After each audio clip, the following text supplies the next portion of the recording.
Nothing's happening. Are we going? I- Is it live? It's live. It's live. Yes, lads. It's happening. I just got Let's the go, achievement. Look, lads, we planned an intro and everything, and then we fucked it up. Oh, we When ruined do we ever, okay, listen. When do our plans ever go right? Never. That is valid. That Never, is valid. ever. Okay, so I let agree. me just Never. start the slideshow. Yeah, boy. Hey, yeah, the audio's working. It's going through. Okay, I'm closing the Twitch stream because it's going to destroy my.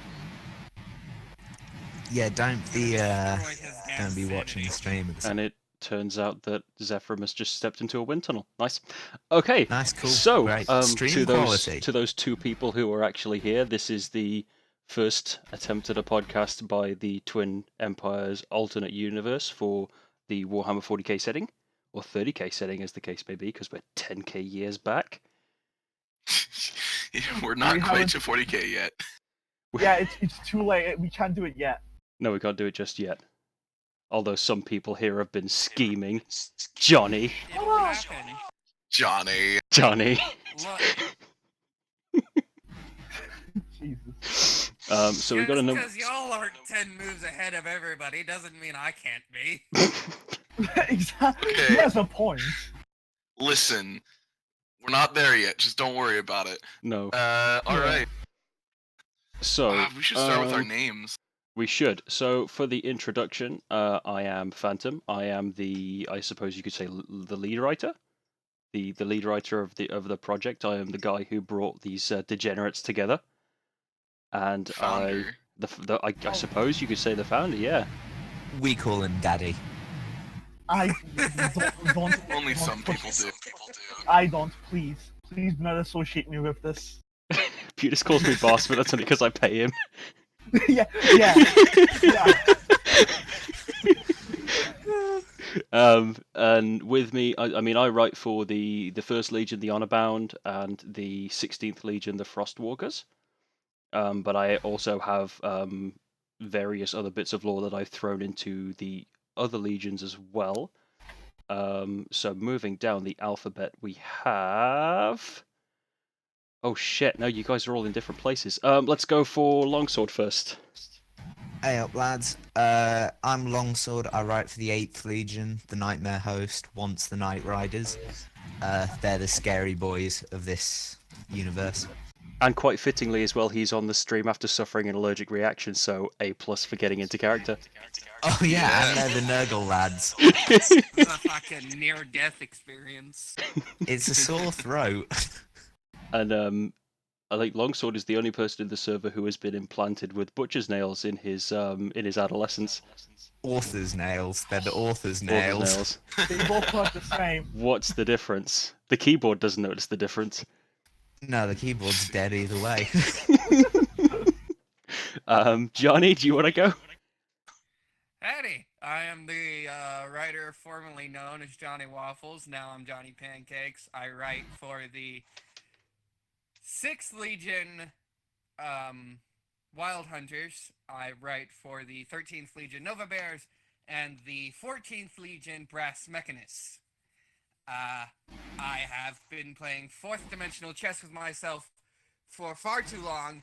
I talk to myself way too much. I need help. Yeah, I've got nothing else to add there. Wow. That is way better. That is way better than any of our That's introductions. that's the most accurate thing you've ever said. Don't get help, the voices will get lonely. Do you hear the voices too? That is extremely Okay. valid. Let's go for. I'm gonna do it properly. Kiridus, who is Yeah. who is Wow, dazzling this us is all nice. with his first ever actual voice interaction. This is the first time we've ever heard his voice. Yeah. For the longest time, I was not aware he was a man. Oof! To be honest, many people who I haven't talked to in VC actually still do think that I'm a woman. Mostly because I keep having anime profile pictures, and they're like, "Oh, that must be a female." You're But playing anyway, the long hello, game. it's- You're playing the long Listen. game. Anime Yeah. profile picture, e-girl. Definitely, I agree. Hello, To be I fair, am No, come on, we're getting off topic. Come on, let him introduce yeah. himself. I'm Curious. I write for the 12th Legion, the Solar Wolves, and the 17th best Legion, the Celestial Legion. I am I guess you could say the dedicated artwork man for this alternate universe. I mostly just get paid to do my work because my boss knows that if he didn't pay me, I would just be a lazy piece of shit and not do anything. You might also know me as Puris, whose claim to fame is writing very bad homebrews and getting surprised when people like them. Yeah. He also Ain't has an that the unhealthy truth? obsession with the Marines Malevolent. Oh yeah, the Marines will have that. Oh my god, that's you! I forgot. Oh, you had the racist Marines who didn't like Primaris. No, they didn't like Firstborn. They were Primaris. They didn't like Firstborn. Oh yeah, of course. Reverse racism.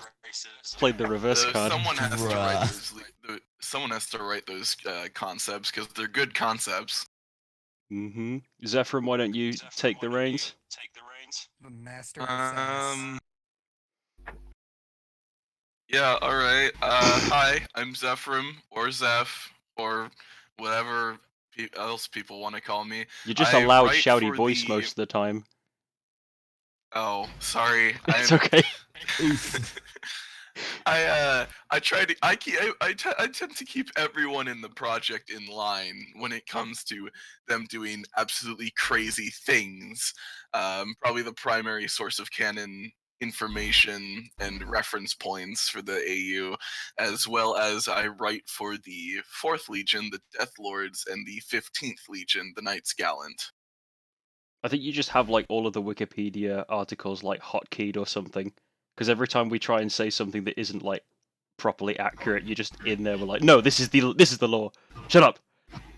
You might be a cyborg. Well, as much as I'd like to say they were hotkeyed, no. They just take up all the space in my brain that's supposed to be reserved for my education. That's fair. Mood. I mean, I can't remember any of my extended family or close family's birthdays, but I know exactly when the Councillor Nakia was. I don't. I don't remember the names of some of my teachers, but I'm fairly certain I still remember the entire Marines Malevolent cast. So. Yeah. Okay, so we've done the introductions. We have a number of other writers who are on the project as well. But for this first session, we thought it best probably to just pick the guys who were here and have continued to be here ever since the creation of the AU. The guys who have put like definitely a lot of work in, a lot of blood, sweat, and tears, and 15 keyboard. and have also just kind of like sponged off their founder for money so they can buy Dead by Daylight skins. Shut up! I must look pretty, please. Yeah, I'm sure that's a worthy cause. You really must be an ego, Putis. You've been whoring yourself out to Phantom for a while. You know what? I don't have a proper argument, so yes, I agree. So, Yep, getting back on topic, the RAU is it was born from an RP because we were all quite good friends. I'd like to think. Yeah, For a we are time. friends. Friend? Man, oh, did we talk about the server that was? I don't think that's relevant. We've got We we've got a session. We've got an area that we can talk about it, but if we get that far down and we decide that it's not a good idea, we'll do that. But I mean, Nice, so everyone's we'll shelve that until we get there. yeah, everyone's got a topic the of only real the mention of it I think that should be had is that some of us know each other from previous roleplay. yes, that's Yeah. good, and that is how it started. So we'll work down. We've all got the script. We'll work down the script when we get there. We will decide if that is if some of those topics are best to occur. Fair?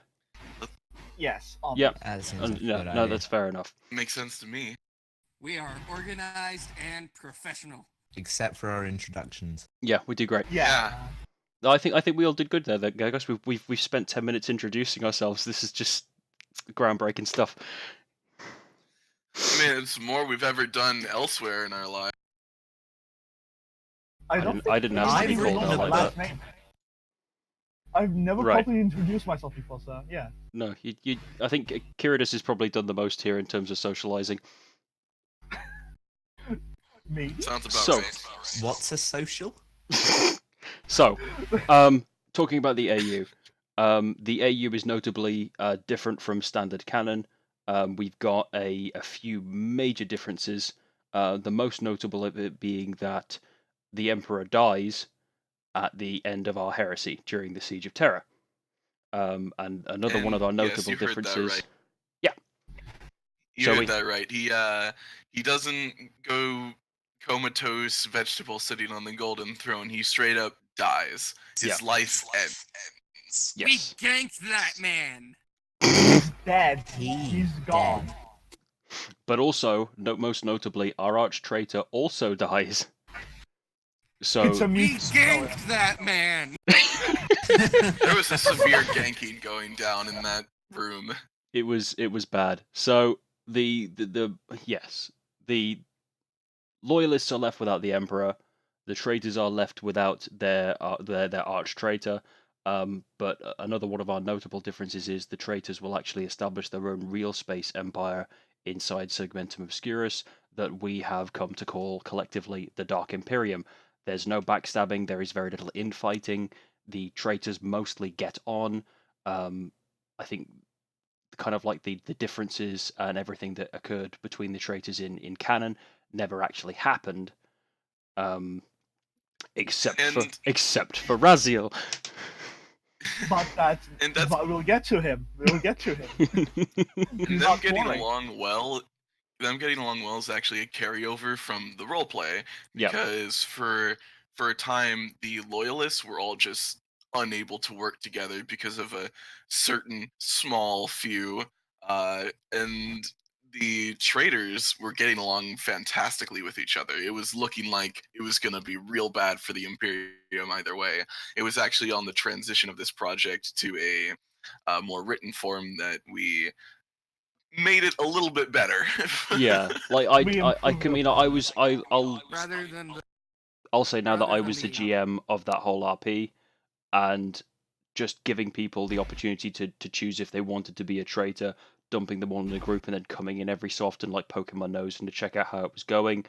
Everyone had a really high synergy, and I just felt like it just would not be fair on the loyalists because they were all just kind of like lone wolf, grumpy, grouchy, doesn't play well with others kind of characters. Celestia. Yeah, Except for Leon. Poor Leon. Leon was Oh, best boy. his poor soul. Yeah. He didn't ask for it. hey, Keanon got along well enough until he didn't. Got executed. Until he wasn't there. Until he disappeared. Until he blinked and he was gone. Yes. He was just out for Why cigarettes. You must guys are you make me over-exaggerating. sad?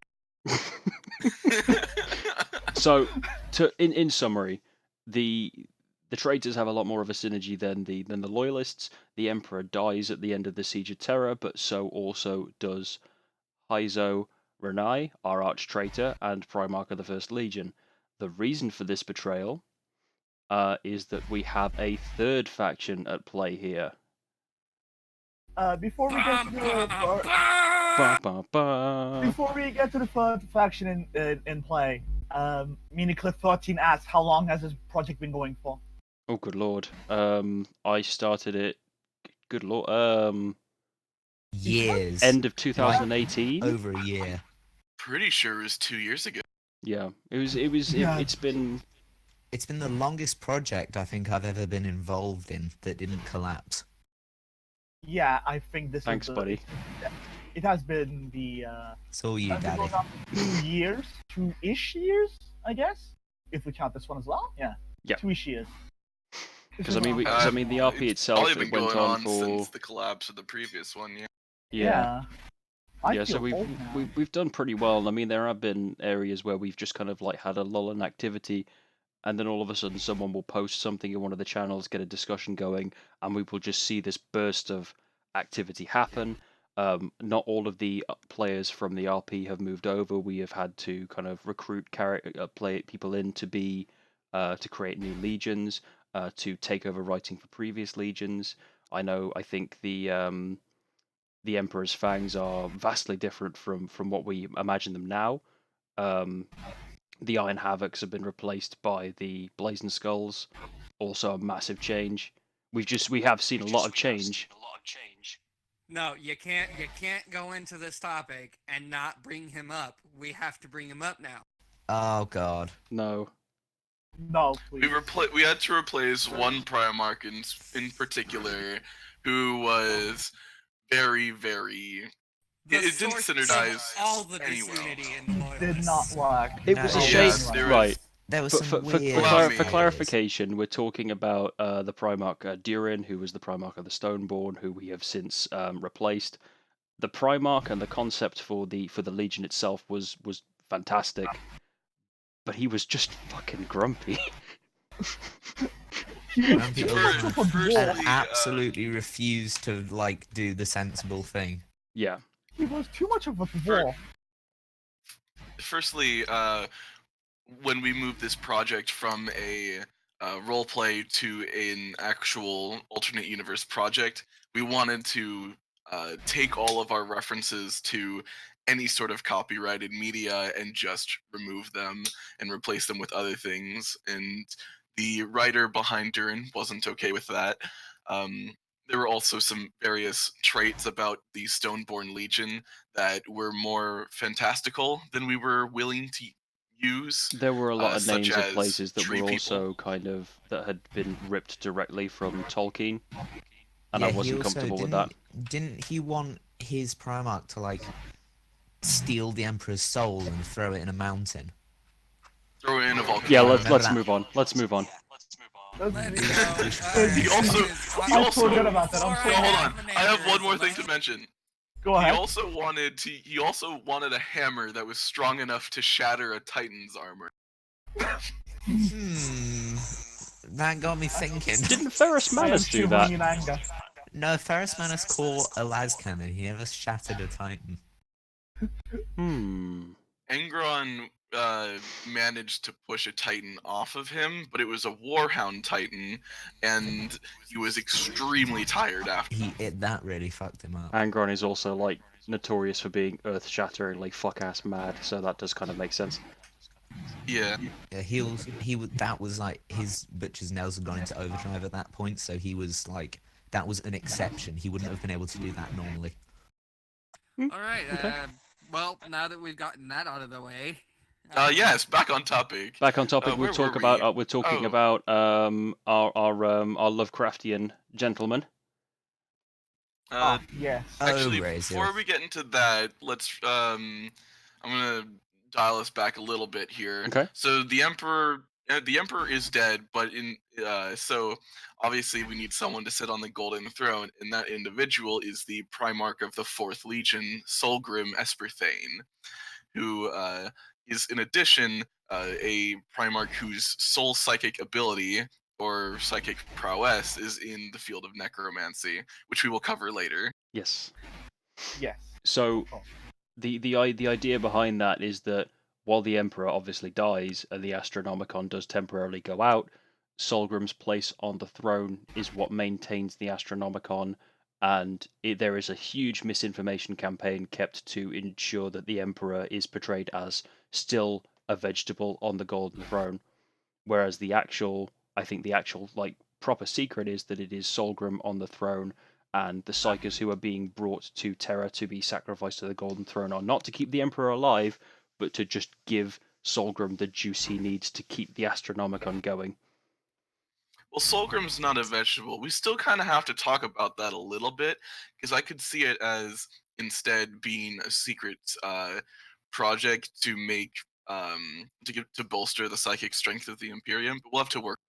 I like the idea more of him than just basically being stuck on the throne, like being aware that he is stuck there, but just not being able to ever leave, which is just Right. horrifying, and I love the idea of it. Yeah. I mean, it's 40k, so the most horrid shit is probably the best option to go with. Grimdark. Pretty much. Yes. Even though the setting is Grimdark. supposed to be a little bit more noble dark. Yes, Yeah. which I was going to move to as well. Following the heresy and several of the events that we also have planned following that. So our own version of the War of the Beast, which is also still in talks. We had envisioned the Imperium as a lot more unified and noble dark, rather than grim dark and just everyone just messing with each other for no particularly good reason. There is a lot more unity behind the human race. Same with the traitors.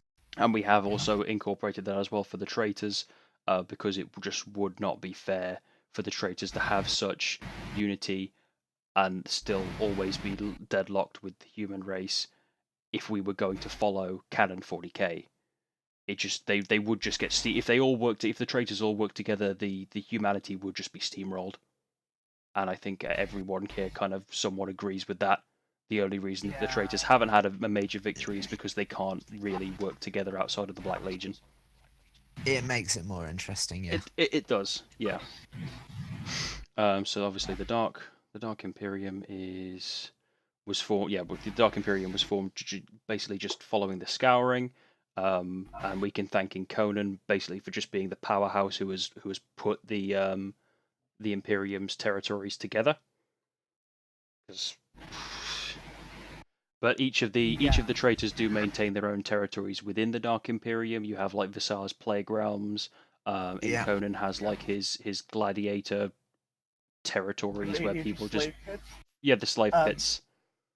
Basically, Enconan Sargonis is the Primarch of the Solar Wolves, and he is pretty good at empire building, which made him instrumental in the creation of the Dark Imperium and its stability. But he's also a At the sadistic expense bastard. He's an of- asshole. At the expense of uncounted lives serving for his sole entertainment. Let's not humanity. forget Scarbrand collecting taxes. Oh yeah. the No, Dark no, wait, Administratum. no, wait. We're gonna get to that. I think Conan should be the one who is responsible for the Dark Administratum as well, because it does fit in quite well with empire building, doesn't it? And Yeah. sadism. Yeah, and The sadism. empire building, yeah. Hey, I mean, you can get inventive with tax collecting.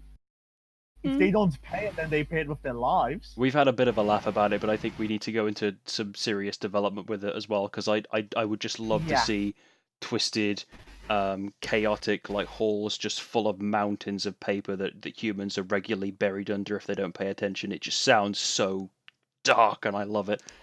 No, Yeah. not paper. Flayed human flesh with writing carved in. Oh, sorry, See, how that's careless not of me. Grimdark. Room dark. That's not even as efficient as using paper would be.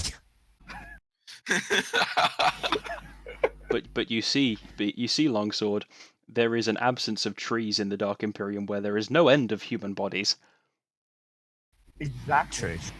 Yeah. So, a little back on topic, since we've covered pretty much the first 3 bullet points that we decided to have. Yeah, in kind of an order. Yeah. The Scouring and how it sucked. I think if Oh, the yeah. Scouring hadn't gone as well, if the Scouring had gone any better, we wouldn't have had the Dark Imperium. Yeah, we intentionally made it so that the Scouring didn't go as successful as it did in canon. In fact, the head figure of the Scouring we've decided is going to be Leon, the Primarch of the 15th Legion, and He who the reason suffers. yeah, he suffers a lot, and the reason why he was the head of it is because during the heresy event, he was the Praetorian of Terra of sorts. He was. I the know one you who don't went like back to using that Terra. word, so I won't. I know you don't like using that, so I'll try. We'll try and find you another title or something.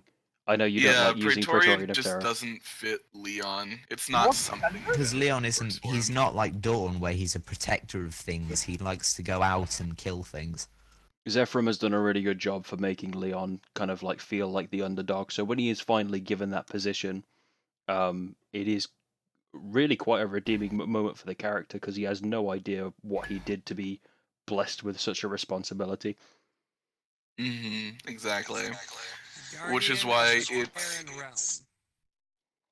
it's why it's terrifying when Leon actually goes out to try and scour the galaxy, because he is remarkably exceptional at scouring away remnants of the traitor legions.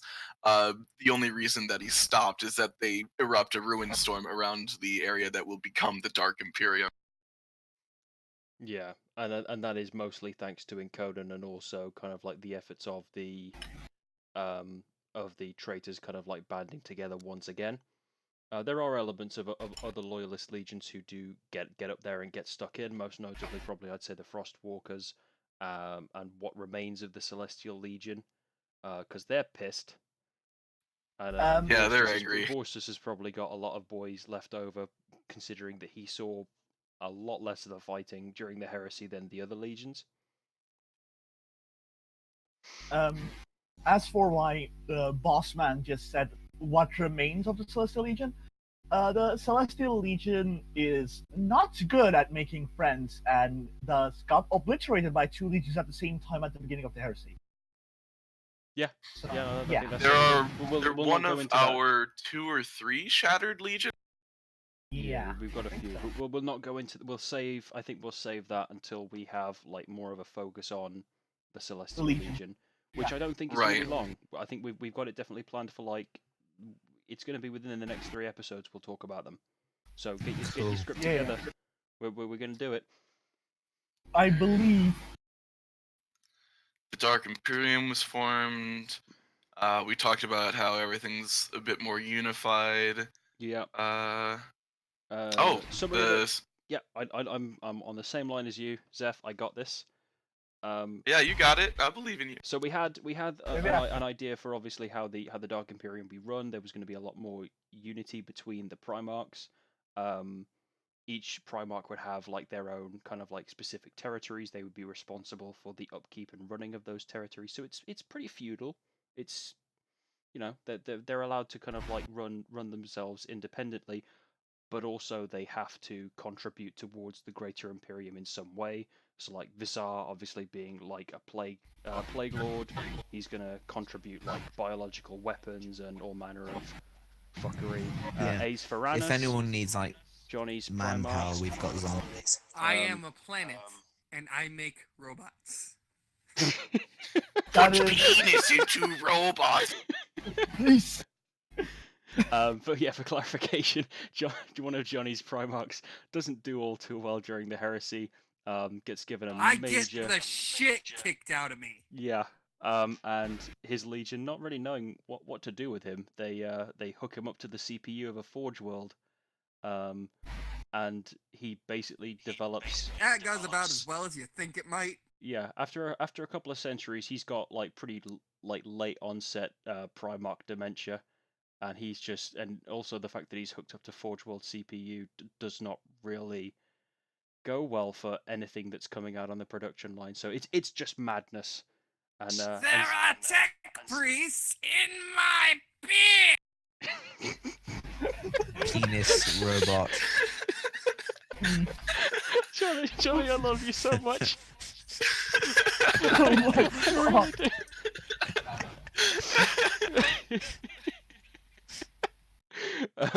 Right. Okay. Moving on. So the Primarchs are obviously, and their legions are obviously obligated to provide resources and forces to benefit, obviously, the greater running of the Dark Imperium. We have the Shadow Council, which is where the forces of the Dark Imperium, like the leaders of those, will sit and obviously decide on events. All of the Primarchs, with the exception of Ace, because we don't have a chair big enough for him, will sit on the Shadow Council. And also, with the exception of Hyzo, I think we agreed we were going to have a representative of the First Legion sitting on the Shadow Council for the First Legion. Obviously. It makes sense. Yeah, that makes a lot of sense. I just sent a guy named Bill with a USB and a slideshow. Yeah. Yeah, he has everything mentally prepared. He just needs to like tell them. Yeah. He's just holograms in. But what about the droid attack on the Wookiees? You left me out, god damn it! And there's just this hologram of the planet. Oh shit! Should we do that? That's no mood. Maybe why don't we just hold the Dark Council like on the planet? It's a Yeah, show of with- favoritism. Hey, That's a good one. It's a show of That's- favoritism. No, Like, that's a the that's a council bad as idea. The council as a whole Yeah. needs to remain neutral, so I think it should be held in the center of the Imperium, on the edge of the Eye of Terror. Because I mean, Get some aside nice from little- the Cadia, fact there would be Cadia. a show of favoritism towards No, Ace, no, Zeph, do you I'm really game. want to hold the count? Oh shit! Yeah, Cadian's I'm Cadian's game. ours now. We get Yeah, get a nice big Flex chamber, on 'em. get some black Flex. marble, some huge windows that open up directly onto the Eye of Terror, get some nice little purple glow going on in the room. It's all good. I can see it now. and Flex all on of the our noses are Imperium filled with man. charnel Cadia's stink. ours. It doesn't stand. Yo, Johnny, get my people talking to your people. We'll get a few interior decorators, get the place bulldozed. Nice big tower going. Jesus The Tower of Darkness. And Okay, so let's- moving forward as well, we've talked about the Shadow Council, also the concept of Black Crusades. Black Crusades are not going to be led by a singular person. The leaders of the Shadow Council will take it in turns, depending on what the objective of the crusade is. So, for example, should Vizar want to particularly just like destroy the food and material supplies coming into the Imperium via biological weapons, it's probably deemed that he would be the best person to lead the crusade.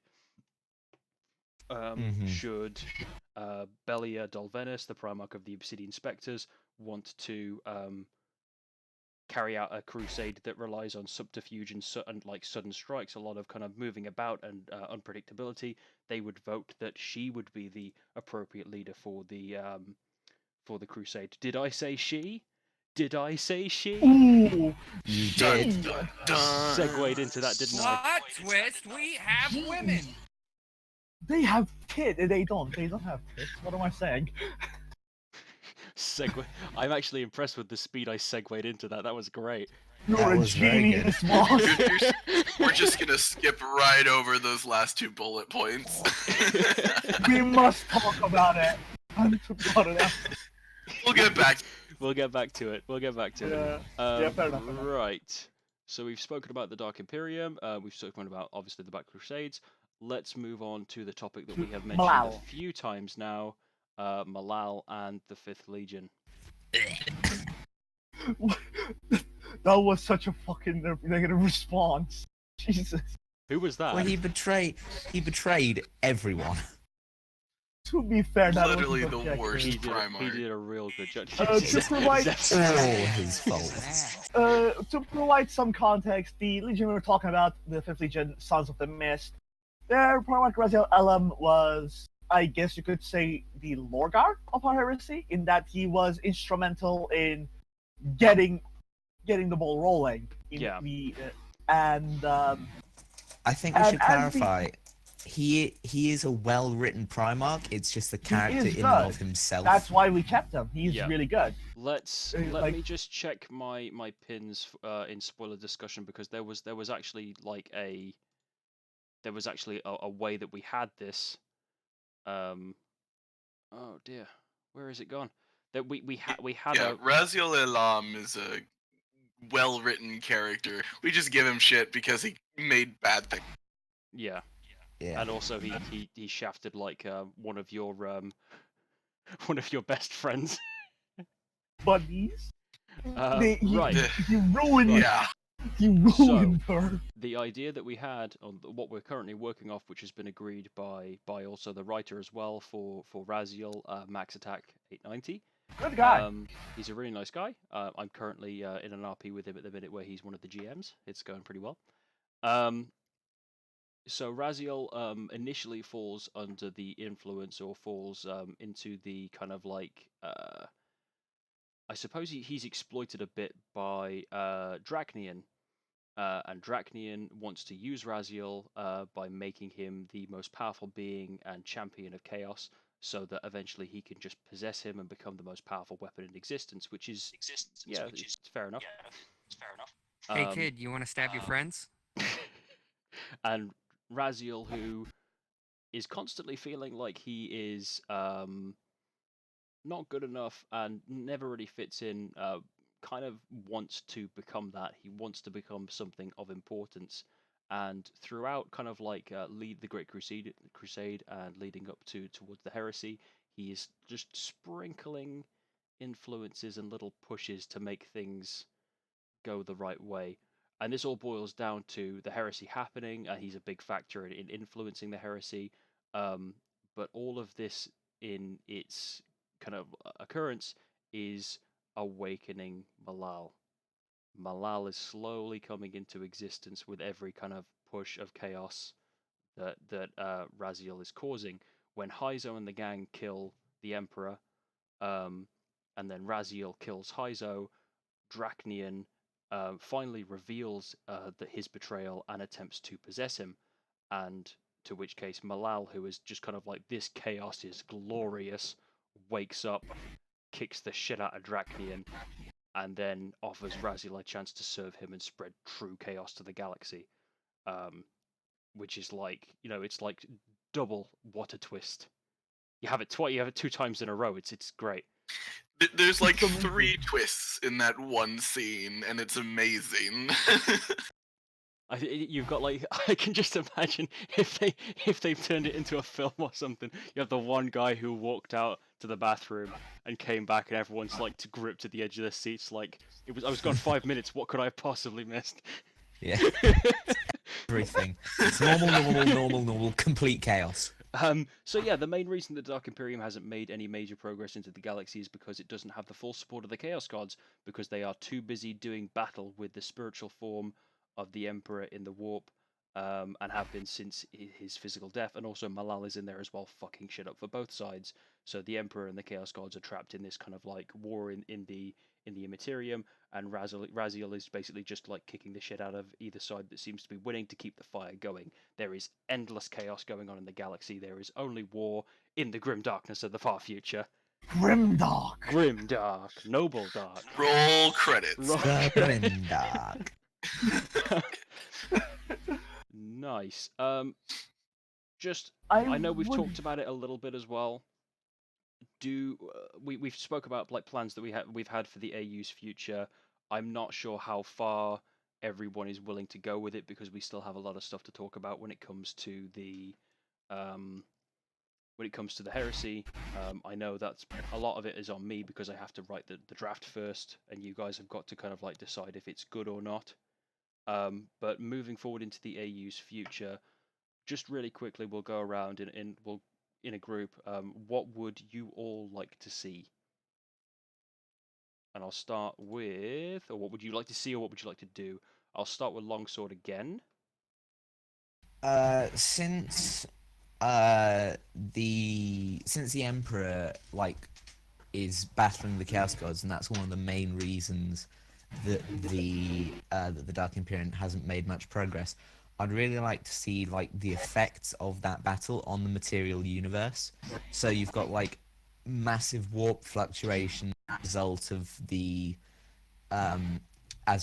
battles that they're having, and you've got demons suddenly disappearing and that messing up campaigns, and also psychers suddenly gaining or losing power, because it's a sort of the warp is being constantly disturbed by 5 gods fighting each other. Yeah, and I think we had Malal 6. as a 6.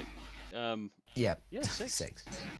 Because I think the way that Max wants the 5th to be written is more of a Lovecraftian kind of like horror-y kind of legion.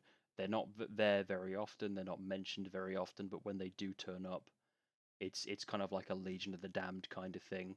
They turn up, they mess shit up, and then they move on, and not a lot is known about them.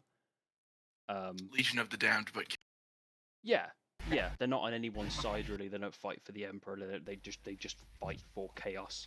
And no matter which side you're on, if they turn up, it's kind of like, oh shit. Who did we go to next? We'll go to Kiridus. Kiridus Pudis. Yeah. That's me, baby. Okay.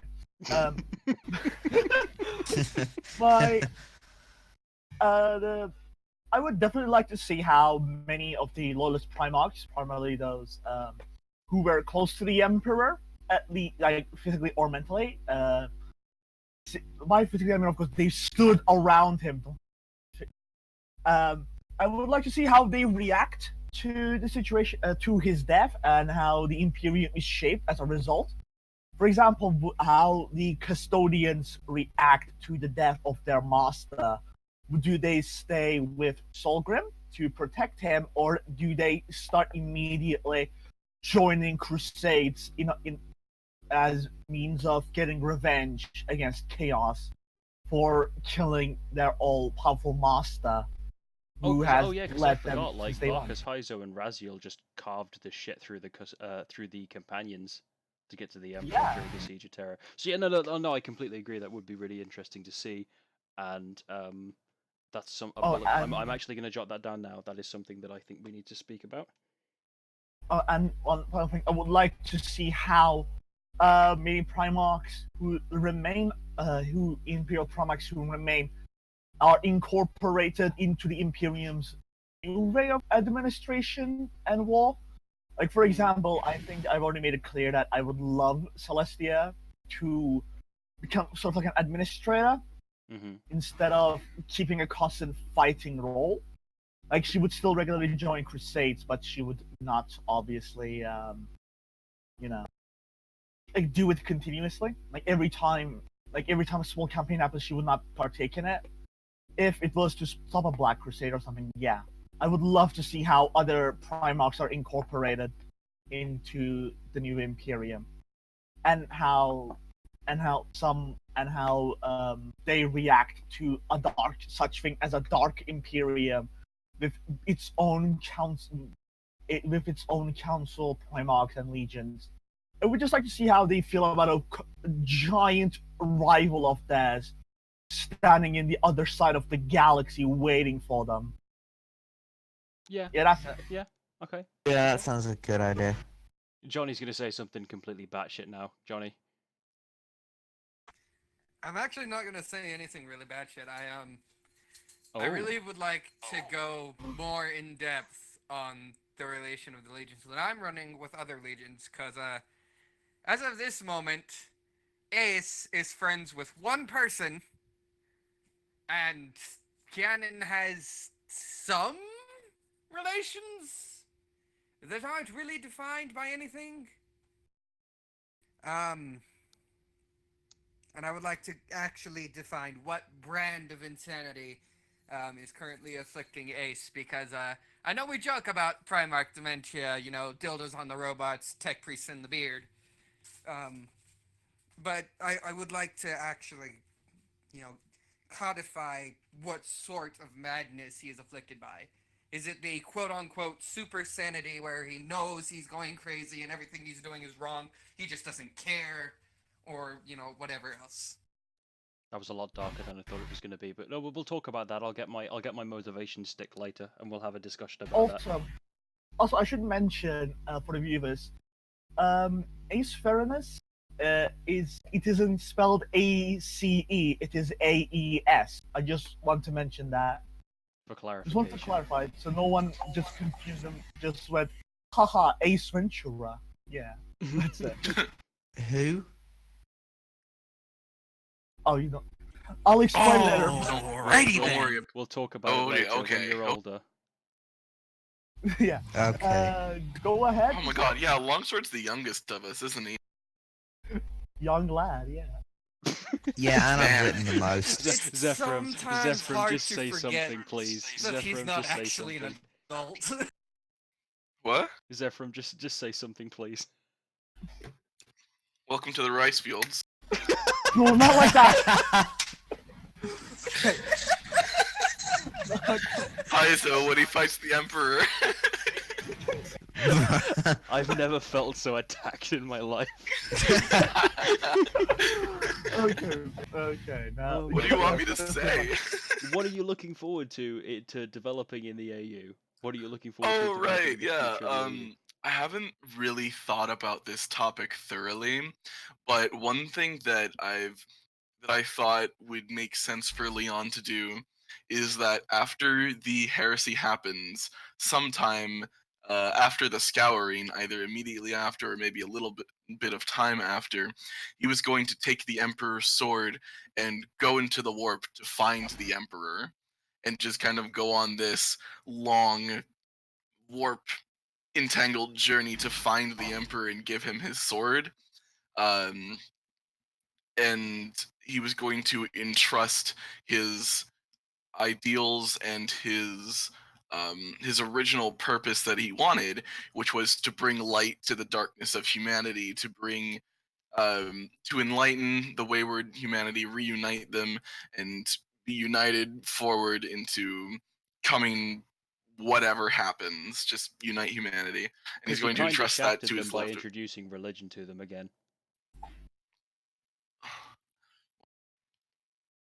I mean, hey, as long as it keeps stuff going, I don't see an issue. I think that was Right, yeah. Leon is also going to write the Lectitio Divinitatis in order to maintain order in the Imperium, because he looked at what was going on and he saw the absolute anarchy that would erupt once people learned that the Emperor was dead. So he's actually the one that devised the propaganda campaign to make sure that people thought that the Emperor was still alive, though a vegetable, and was unable to leave the Imperial Palace, but that his mind was still working. So kind of have this illusion that Oh no, I he's know still why it watching was over that he did it. humanity. He did it to give the people hope, and it's a really noble intentions, definitely, 100%. It's just Right. that with all religion and with all words that are spoken like centuries prior, they are misinterpreted and they are reinterpreted for individuals' own interest, which is exactly what happened with canon. Exactly what Yeah. happened with canon. So Yeah. it was as within canon, it was started with good intentions, but then twisted to something nefarious. Probably not as badly, but along the same lines. Right. Because And John, the planetary governor, on his pleasure world, decided, maybe I'm God. Maybe I'm the Emperor. I mean, it makes sense. They both sit on a golden chair and do nothing all day. Heresy. Guys, no, I'm. Where's my bolter? Please, no, please. I am Lord. Please. So, But yeah. right. I'm not a rebel. You can't do this. Good lord, we've taken 50 minutes now. So the overview of the AU, fine. I think we've covered a lot of notable divergences from canon now. So we've got. Maybe we should do Tyran. Yes. well, yes. Let's quickly, move down we the should list. cover the fact.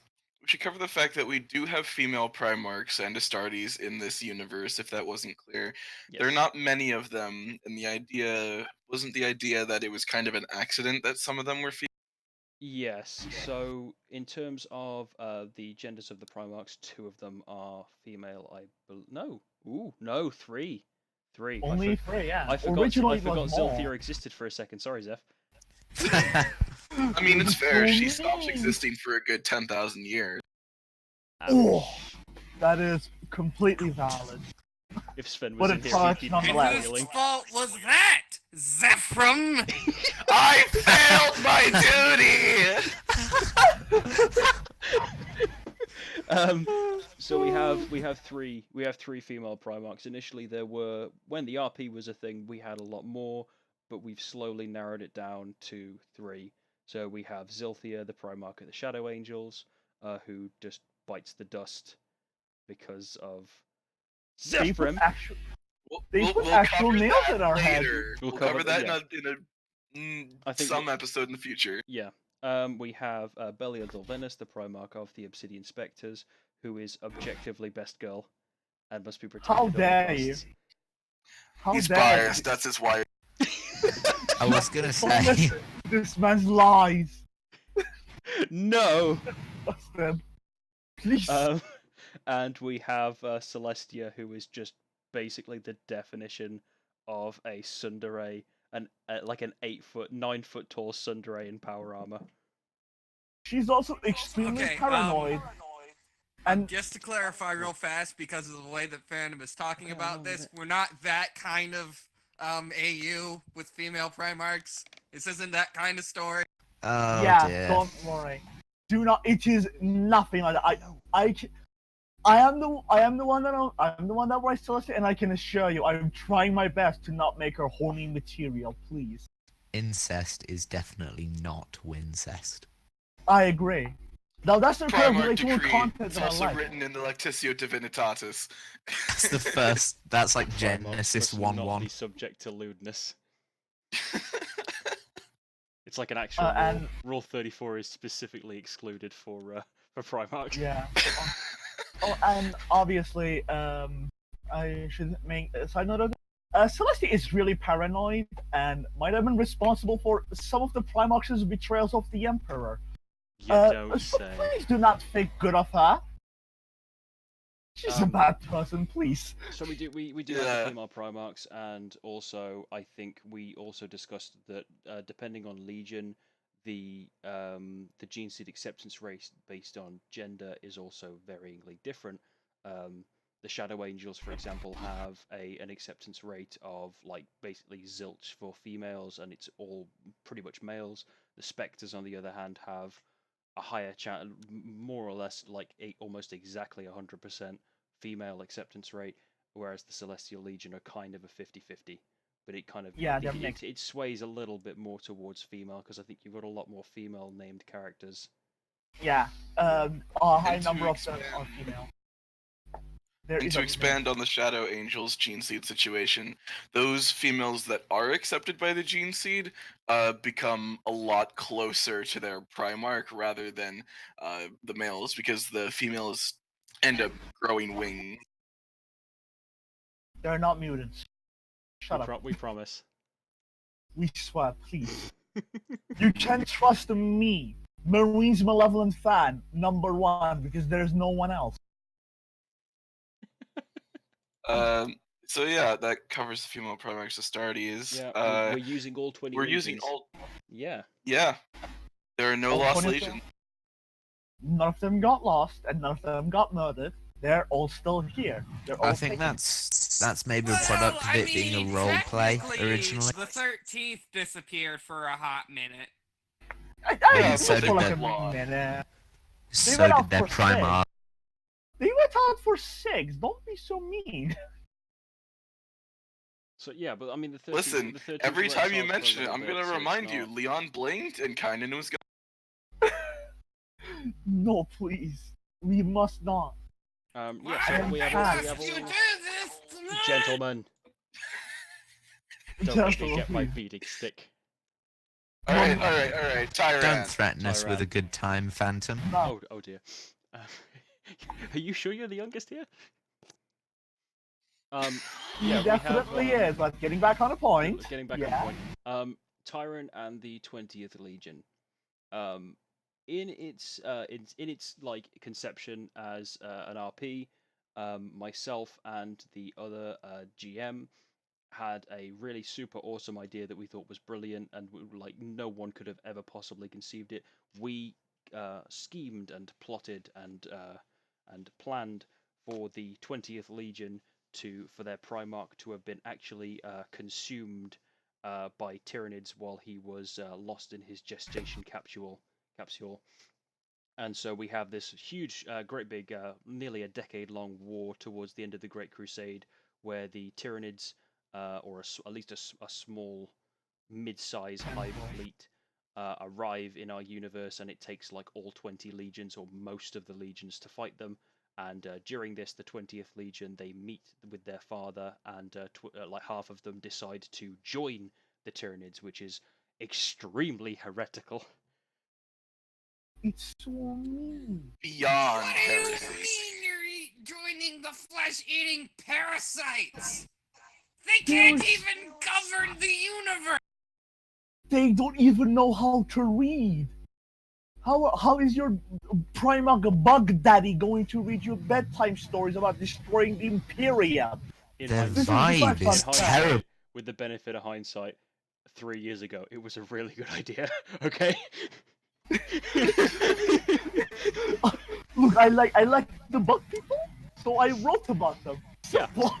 And it was. I mean, I think it was kind of like a tactical play. I think the Tyranid serving Marines, who I think I've kind of dubbed them the Swarm Lords, they think that Hold they on. are. Hello. The Swarm Lord is a specific entity within the Tyranid hive mind. It is the big bad melee hive tyrant. Well, rip me then. I guess we'll have to call them something different. Hive Lords. Hive Lords. It's Swarm Lord and Hive Yeah, Tyrants. Oh, Oh, yeah. homogeneous. I think they believe that they are serving the Tyranids and they will be rewarded for it, whereas the Tyranids are just making a tactical play. They'll use them, and then once they've outlived their usefulness, they'll just be consumed. Basically like a bigger Gene Stealer cult, except these guys are in power armor, so you know they're Yeah. even what. It's a tactical play by the Hive Mind, and probably one of the better tactical plays I think I've seen the Hive Mind do. Yeah. I think we've got that covered. We've done all 20 legions. Necromancer Primarch.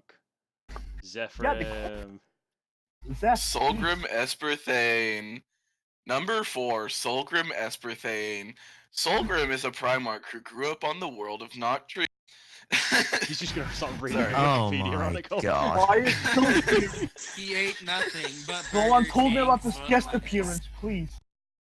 So Solgrim is actually our twin Primarch as well, who had a twin named. Oh God, I have to check my something notes. that you've written down that you can't remember. Yeah. This is so what news to happened- me.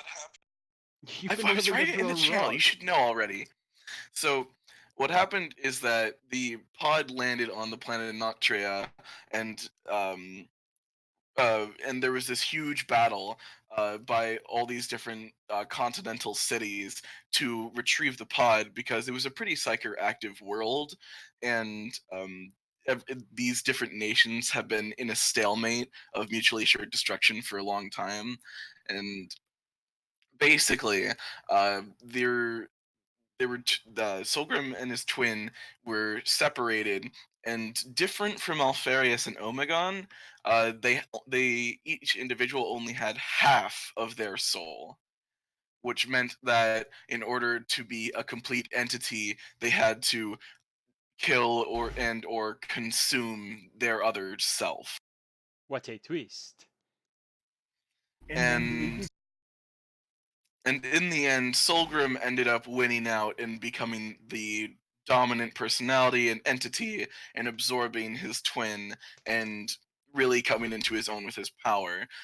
Before then, Solgrim had all of the ability to control undead entities with some of the ability to create them, while the twin had all of the raw power to create undead entities.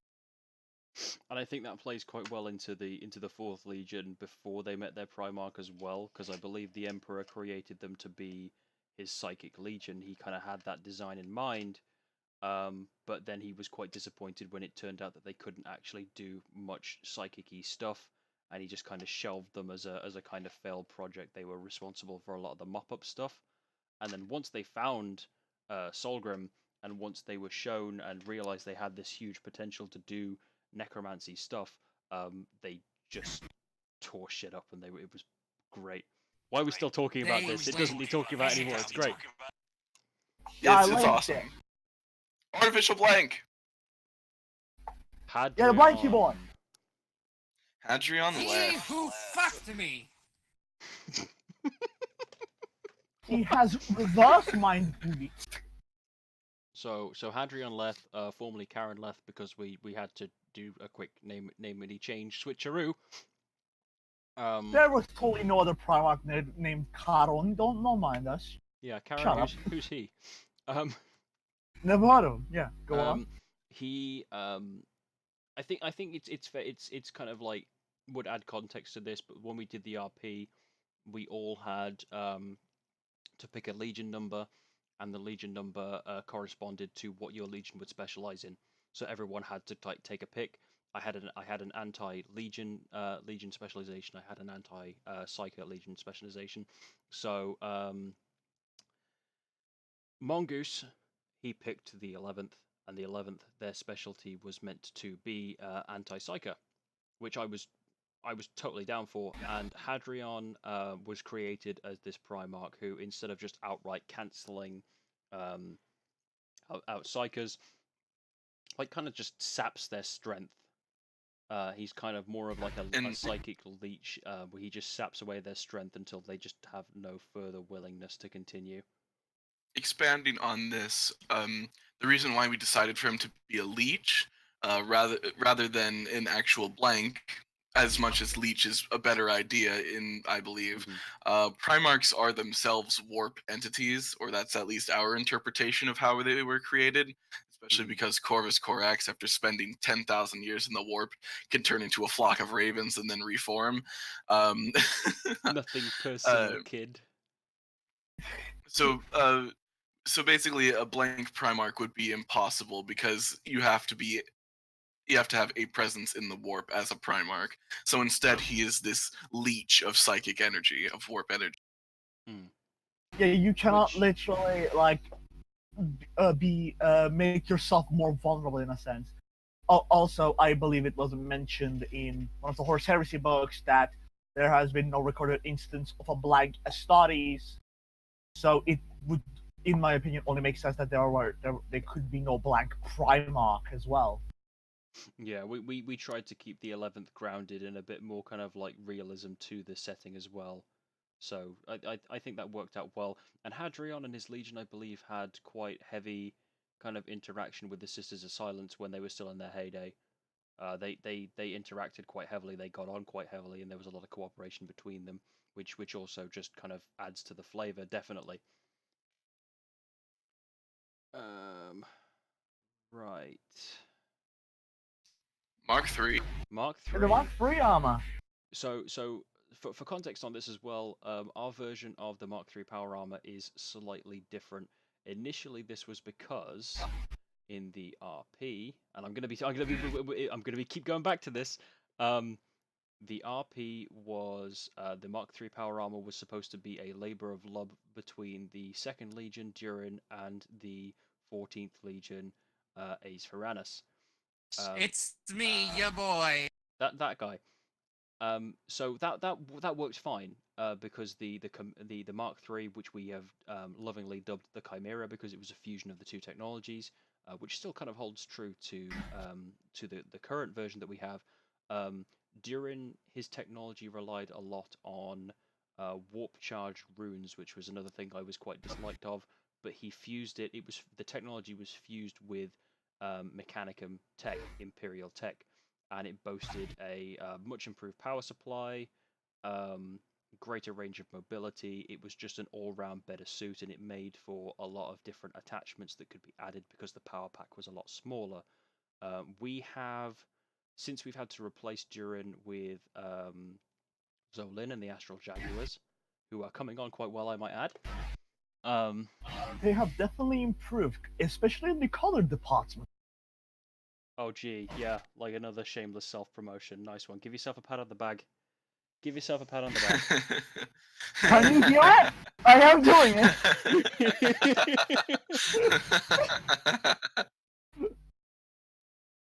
Wait, I don't even do the Emperor's Fangs color scheme now. What are you talking about? We're not talking about. We're talking about the Astral Jaguars. Come on, keep up. I am sorry. I'm sorry, my mind is not working anymore. Too much. Stop while you're ahead. Stop while you're ahead. He's gonna need to take a lay down after this. He's just had too much for today. There's too much social interaction for him. Yeah. This is at least an hour more than I actually interact with people. Please help. Okay, well we're gonna try and get this wrapped up because we're definitely over halfway now. so the Mark III, we had a workaround. We brought the squats back in some capacity into the AU, who are now called the Tvergia. Yeah. If I'm pronouncing that correctly, I don't know. I've never actually tried to pronounce it. Who use a similar kind of rune tech to the Second Legion, or the Second Legion that was, or the 18th Legion that was now, because we swapped those around, didn't we? It's not really rune tech. It's more of utilizing geothermic crystal. As a power source, yeah. So with a little bit of a workaround, it can still maintain the name of Chimera, and it can still maintain kind of like its origins. Instead of like the Canon Mark III just being a souped up version of the Mark II that was useful for close range engagements, we've kind of developed the Mark III into just an improvement in general over the Mark II. Like better power, it can also be customized to be used for stealth. The servos are a lot more reinforced, and the Mark II is just given is just basically has a sub pattern iron, which is what the Mark III should have been in the first place. Yeah, Yeah, because the iron armor was developed as a stopgap to assist in close quarters and heavy forward onslaught engagement. and besides that, it just makes more sense for Mark III to not be a side grade but more of an upgrade, because it's the third mark and it's going over the second mark. So Yeah, absolutely. Yeah. I think the last thing that we have to speak the about, solar line. Yeah, the solar line. Another one of our pet projects that we had when we were doing the RP, and it's something that we've kind of not really touched up a lot on in this one. If But memory serves me right, it's important nonetheless. if memory serves me right, Mhm. I was it like if memory serves me right, I believe it was the Imperium deciding that to better protect Segmentum Solar, they would bring the hearts of each legion, aka their homeworlds, to Segmentum Solar through complicated teleportation. Correct? You're partially correct. That was what we originally planned on, but I think we're kind of going around on the idea now of just any homeworld that's big in Segmentum Obscurus just being like, okay, bye bye. So the solar line was, I think it was a pet project of Durin in the original RP, which we've handed over to Celtic and the Astral Jaguars. I think in the wake of either the Rangdan Xenocides or the Hive Wars, the Emperor decides that for the Imperium's continued safety, it's within its best interests to establish defenses around Segmentum Solar to protect the heart of the Imperium, and so the 18th Legion basically focuses all of their constructive might to basically bastioning all of the major warp lanes in and out of Segmentum Solar, making it pretty difficult to get into Solar without like pretty good inside knowledge and a hell of a fight. Which is why the traitors take so long getting into Solar, because they have to break through the Solar line. Yeah, the solar line is the main battlefield of the Heresy event, where most of the actual important fighting about different Primarch and Legion interactions goes down, and then it gets to Beta Garmin, which is where we probably are going to have our own Titan Death, which is going to be a lot similar to the original Heresy, the Canon Heresy, and then the Siege of Terra. Yes, which we've also we've sorted out the rough specifics for that. We know roughly where people are going to be, and we've definitely confirmed a death for one of our loyalists. But we won't talk about that just now. We'll move on. So the solar line, we've spoken about that. We have spoken, I believe, about all of our key points. The key points we've spoken about, yes. I don't think we need to touch up much about the RP. but we do need to discuss why it was that we ended and we moved. I think it was yeah. Burnout, wasn't it? It was just burnout. We were Yeah. halfway through the Hive Wars, and we just kind of I was quite burned out. I didn't want to continue working the war zones, and some players were just not being very active either. So by the end of it, I just Endure in existence. Oof. That is You can't say that. You can't say that's that. so mean. That's Listen. mean. It's the truth. Yeah, but it's mean. I too do not like small men, but no, we can't do this. What if they know? I do know, not want I'm gnomes, not defending for my my team soul. here, but I are made some of the stubborn biggest things, memes.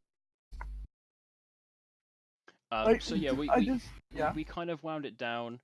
I think if I go through the announcements that I made in the old server, it was kind of like towards the end of 2018. We'd basically just kind of decided that I wasn't happy continuing. I was burning out.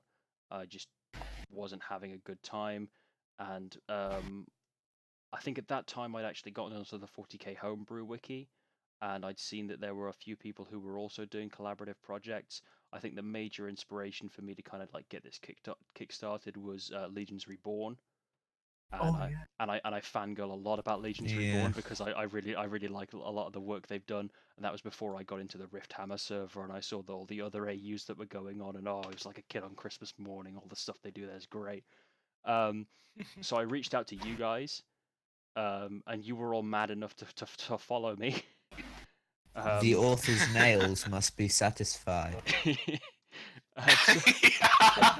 I mostly realized that Celestia was like such a confusing like pile of like a couple of garbage trash that I was like, I must fix this. I owe Phantom this. I owe him this, please. I think Celestia's kind of like interactions with Primox when she first met them were kind of some of the more wholesome moments of the RP. It was just not for mine. It was just the problem solving aspect of Celestia that just kind of bothered me a little bit. Oh, this guy isn't cooperating. Just fucking dart him. Just end him. Put him to sleep. To provide context for what Bossman just said, when Celestia met Raziel Alam, who you might remember is the Malal boy, she noticed that he was holding a particularly interesting book, and she was worried that it had some forbidden, that the book was up to no good, and asked Raziel to hand it over. When Raziel declined, it took a lot of work to get Raziel to put Raziel back together, because in her fit of rage she tossed him around like a beanbag. So now you know why he went traitor. Didn't Celestia like rip off Odin's arm in the RP as well? Yeah, then again, Odin did invade her homeworld. Yeah, no, okay. On accident, I think because he did not know. Yeah, she also made him like follow her around like a dog. Particular one is rather than just being a little bitch like Raziel, Odin just really was not expecting to find anybody anywhere near his level. Yeah, I don't think he was realized just having a nice time that. raiding planets, and then like 3 battle fleets show up. And your arm is gone. I mean, when you go your whole life just kicking the shit out of everyone, and then somebody shows up and they're like, I have a gun! Yeah, her fucking response to the invasion was, I have a gun and I will take on any of you. And and if it were not for a fact... They're here, boys! Get the guns and the whiskey! Okay, I think we're kind of we're good to move on. Yeah, so exactly. Why did we?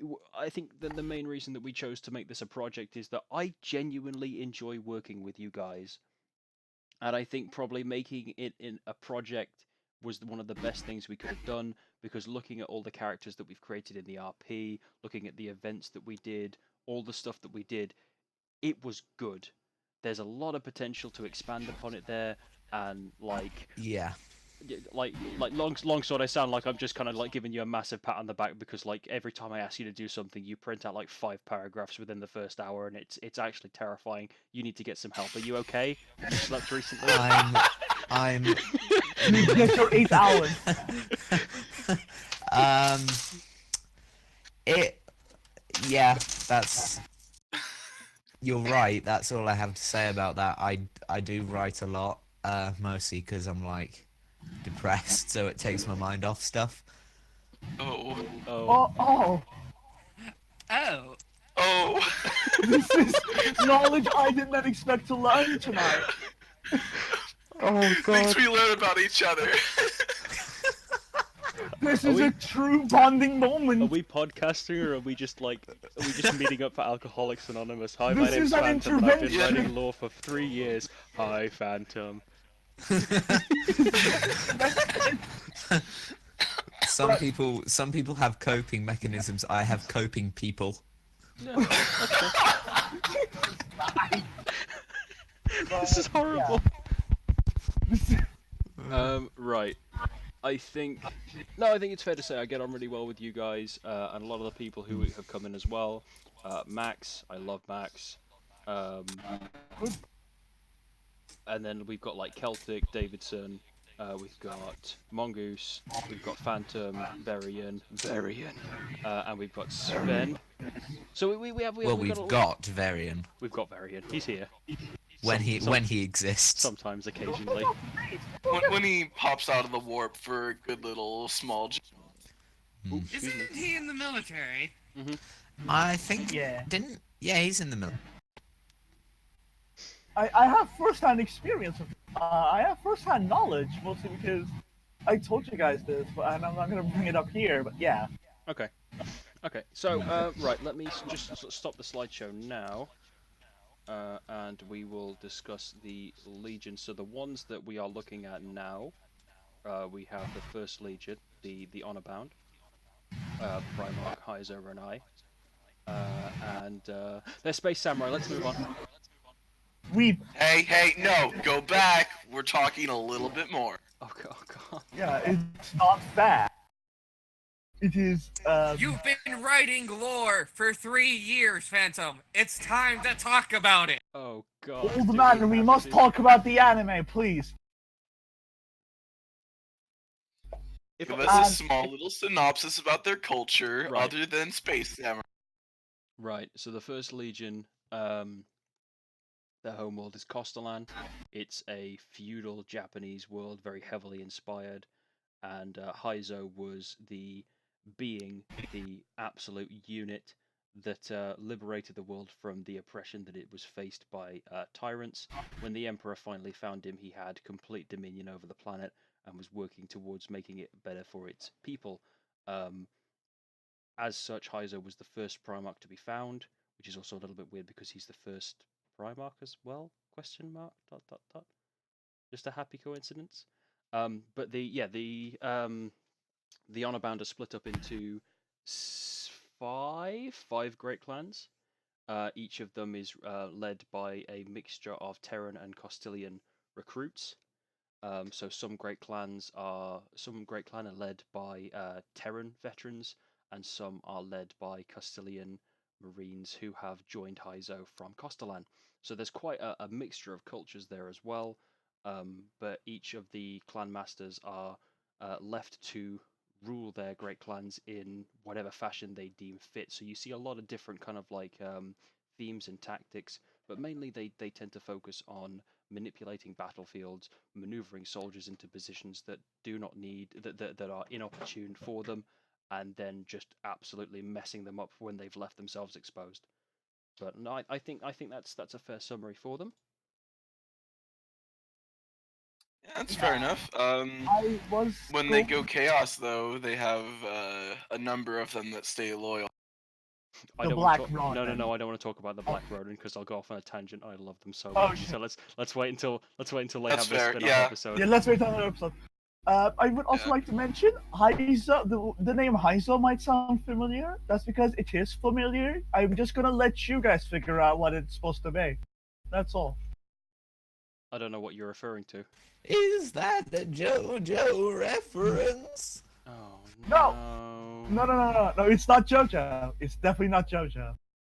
Is it actually not the name I thought it was supposed to be? Phantom. Okay, we're moving on. We're moving on. Move on. They don't The have to know. Dust Basilisks, probably one of the most broken legions, definitely. Oh, definitely. Oh yeah, the Dust Basilisk. We don't have their writer here. I'll take him. They don't actually have a writer anymore. Sporg has agreed to, because I spoke to him today. Smorg wanted to step down because he didn't want to. Doesn't feel like he's doing a lot of work on them, and he just wanted to kind of be like more of a consultant on it. And Raptor has just kind of said that he's not really motivated enough to do work on If them either. you So they are gentlemen, writerless.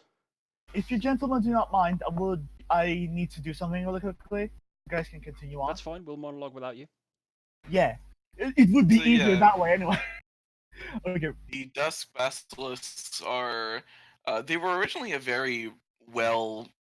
They were originally a well-rounded tactical sort of powerhouse of a legion early in the Great very Crusade competent until their strategist, Primarch Golgarth was had a bloodthirster attempt to possess him.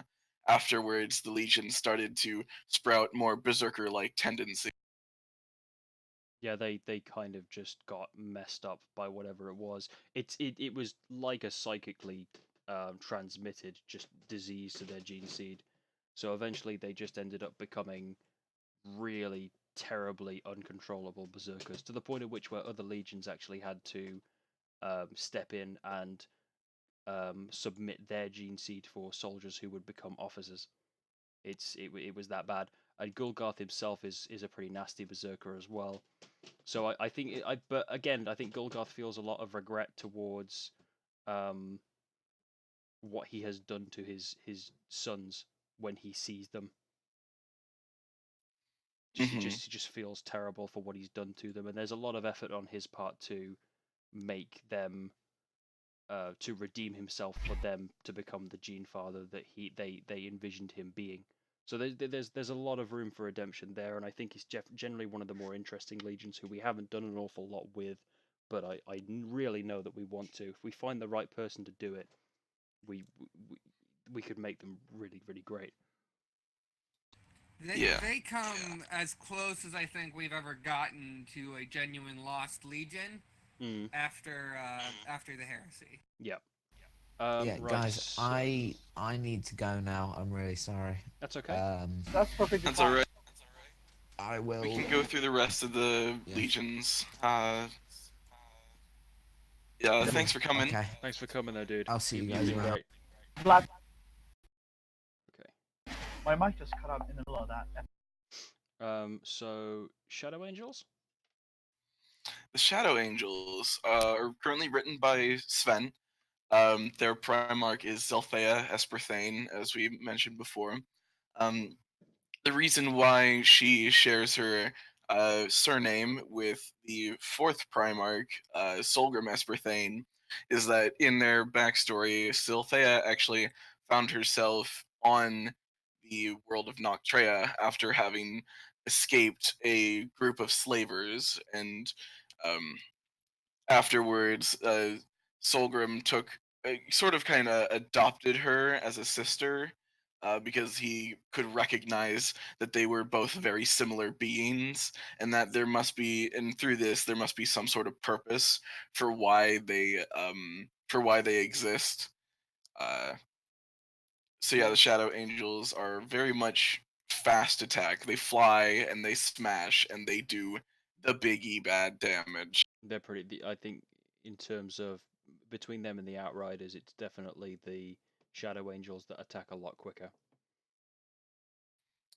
So yeah, Wow, it's that's high praise. it's aerial effect. It's definitely aerial offensive. They attack from the air quite a lot, which is probably what separates them from the Outriders. But they do attack very very fast.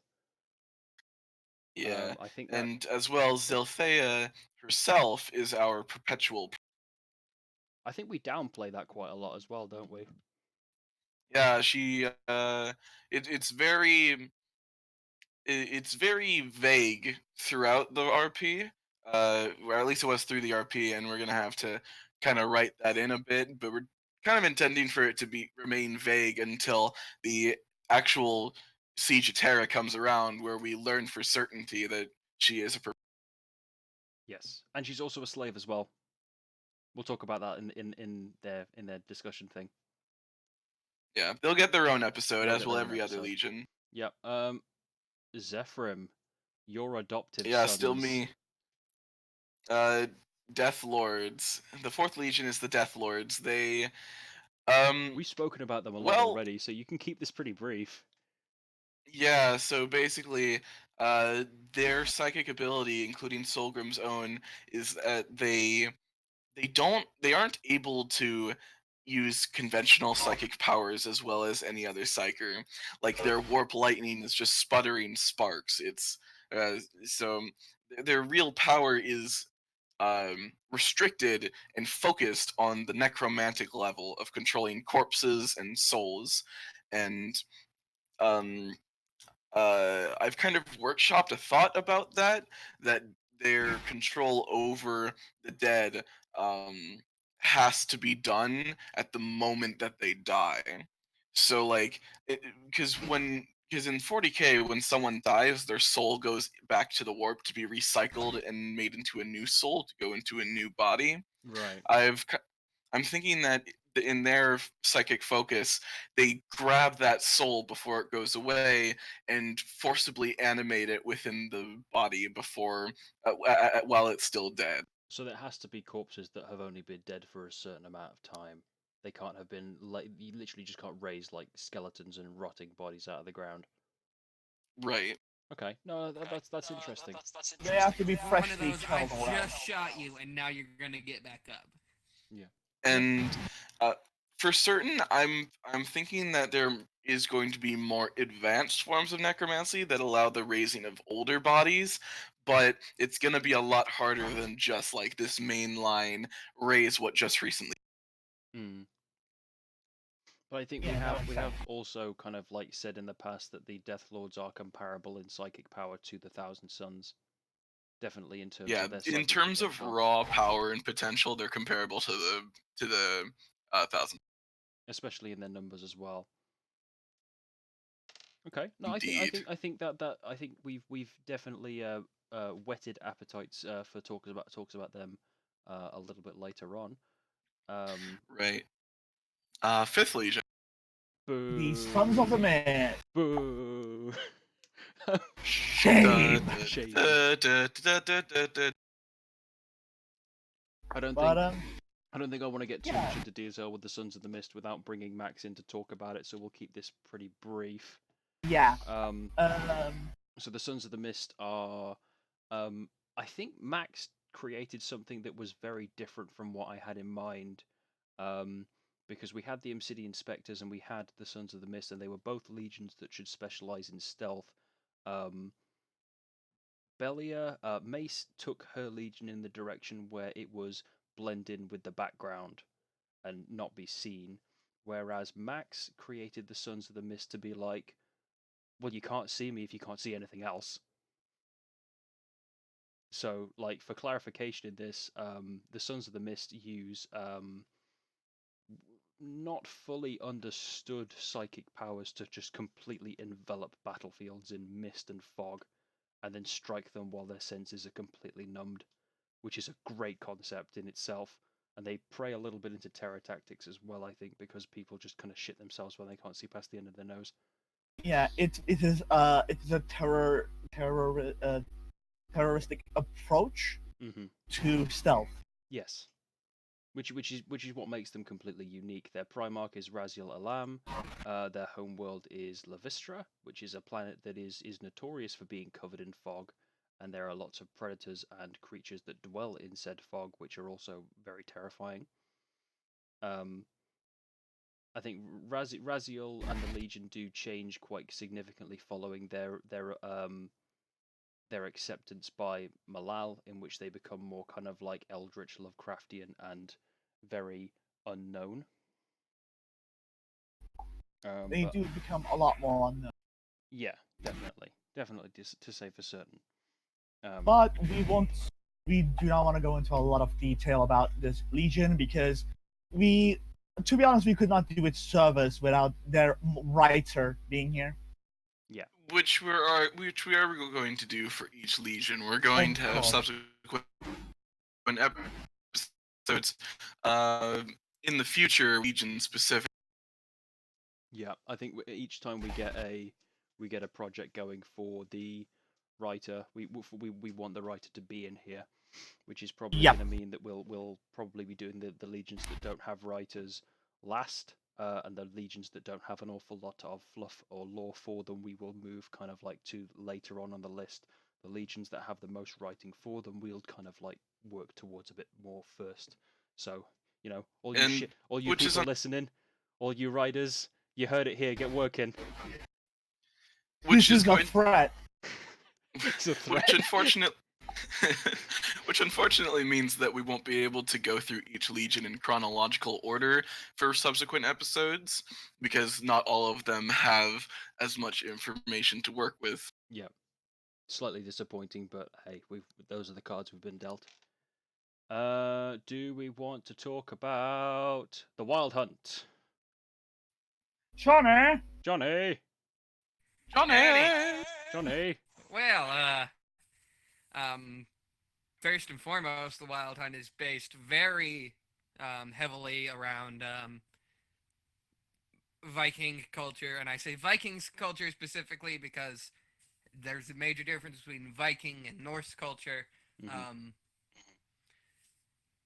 They're based out of a very, very old star fort called Fort Yggdrasil.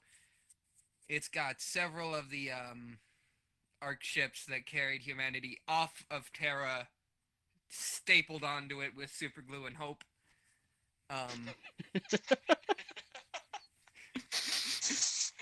It's not that so bad, but you get the Life on the Yggdrasil is very much survival of the fittest. If you're really good at killing people, you rise up and you get famous and you get rich. If you're not very good at killing people, I guess you're gonna have to live your life scrubbing shit off of ships. And what is the Legion's specialization, Johnny? The Legion specialization, I believe, we were void warfare. Yep. So the 6th Legion does a lot of raiding using Starfort Yggdrasil and its accompanying fleet. That's actually how they introduced themselves to the Imperium. Mm-hmm.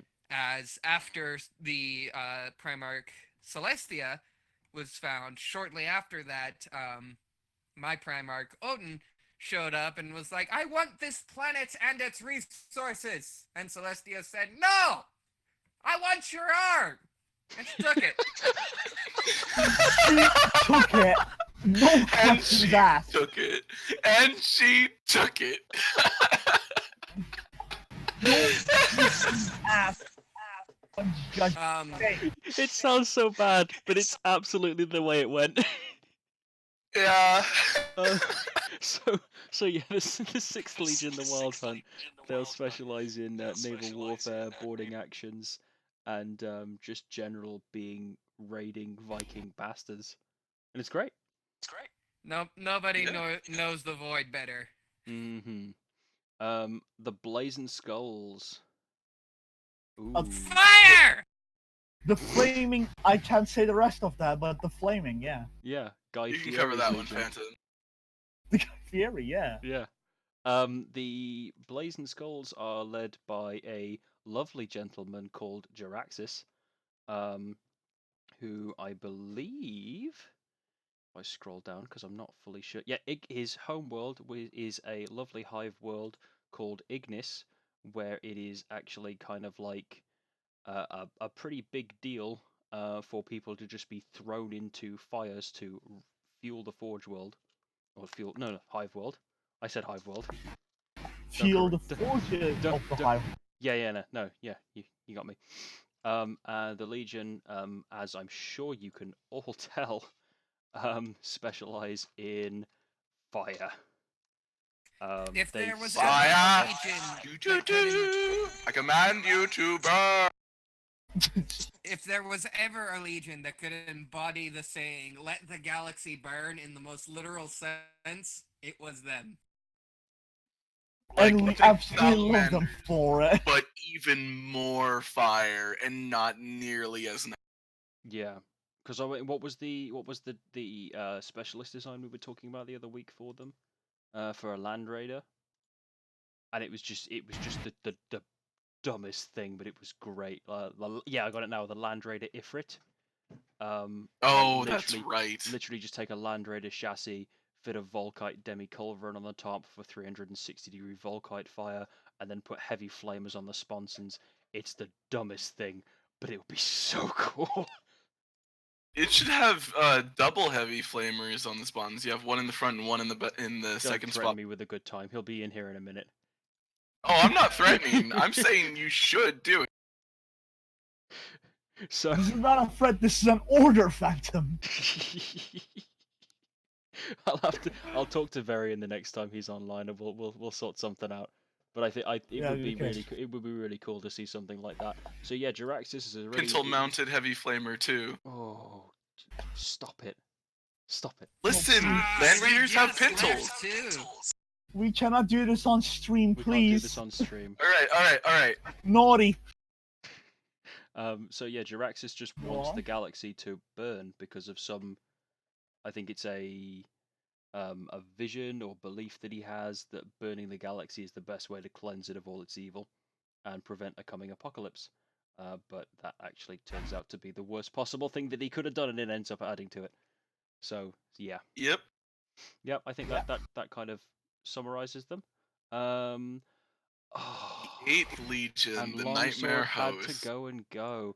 The Nightmare Host is probably one of the most interesting legions I think we've got here, for definite. At least for right now, because Mhm. because they have the most written for them. Mm-hmm.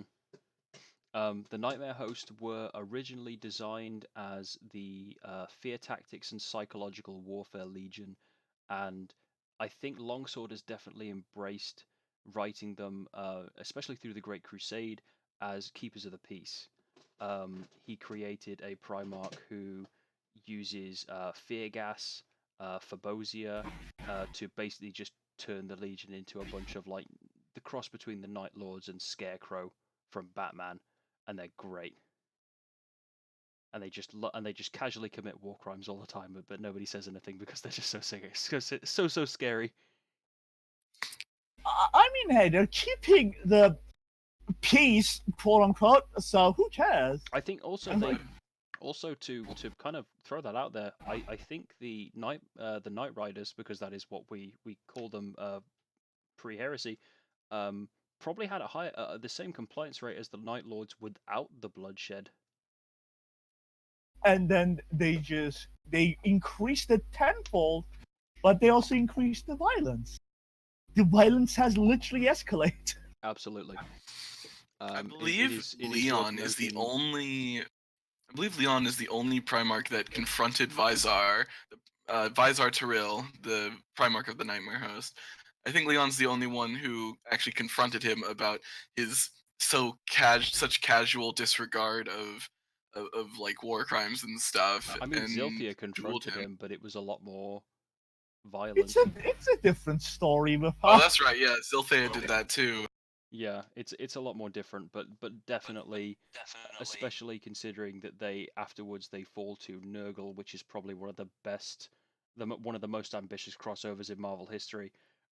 It was honestly the best thing to do for It was that the best Legion thing that we because could have now done for they them. are now they are Plague and Terror, and that is an even more terrifying combination.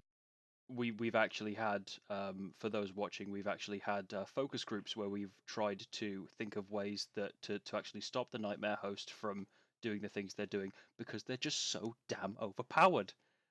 They have so much Yeah. stuff. There's too many of them. Please help. Visar is also the only Primarch to have actually befriended the Primarch of the 14th Legion, Aspheranus, which Because is they're an both- achievement in and of itself. They're both mad scientists. I think it worked quite well. I Oh think, yeah. are we all wrapped up? Hold here? on. Oh no, we got more. Uh, About the Nightmare Host, for now, no. We'll save it for their own episode. Lovely. I'm going to rewind for a second real quick, because we mentioned that the Nightmare Host are going Traitor Nurgle.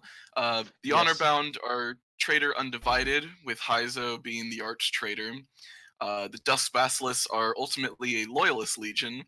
The Shadow Angels are Loyalist, though they are shattered early on. The Death Lords are Loyalist and are instrumental during the defense of the Siege of Terra, as well as at the Solar Line. The Sons of the Mist are traitor to Malal, as you know, at the end of the Heresy. And the Wild Hunt are traitor to Khorne. Because oh, having right, and then the having Blazing... like angry as shit Odin is probably the best we could have done Blood for him. for the blood, God! He is pissed. And then the Blazing Skulls are traitor undivided. They are or undecided. I think it is. Then you Yeah. Right. So Obsidian going on to the Spectres. Ninth Legion, the Obsidian Spectres. Yeah, my wife is Phantom? dancing behind me right now. It's her legion. She's there. The Obsidian Spectres. For clarification, as Phantom just said, his wife, Macy, is currently the writer, quote unquote, for the Obsidian Spectre. The Obsidian Spectres are the second stealth legion in the Imperium. Belial del Venus was. Oh, I'm gonna burp. Hang on a second. Oh God. go on. Just go on. Belial del Venus There we was the is the Primarch of the Ninth Legion and was raised on a world known as Zyra, where the apex predator of the planet, the Armata, are these fast as shit moving lizards that can basically just kill you as soon as you know that they're there. And so she developed like ridiculously quick reflexes and also like learned very quickly to blend in with her surroundings. When she met her legion, they were redeveloped from kind of like a Force Recon scouting unit into just this network of cells and individual fire teams spread across the galaxy that carried out multiple objectives, assassinations, espionage, guerrilla warfare, sabotage, just all sorts.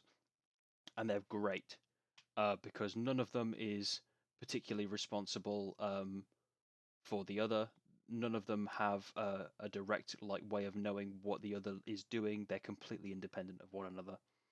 And later on, following the Hive Wars, Belial del Venus is supposedly killed during the end of the Hive Wars, only to return as a Daemon Primarch of Tzeentch, leading the Obsidian Spectres down the path of Tzeentch and becoming one of the big four in the Dark Imperium.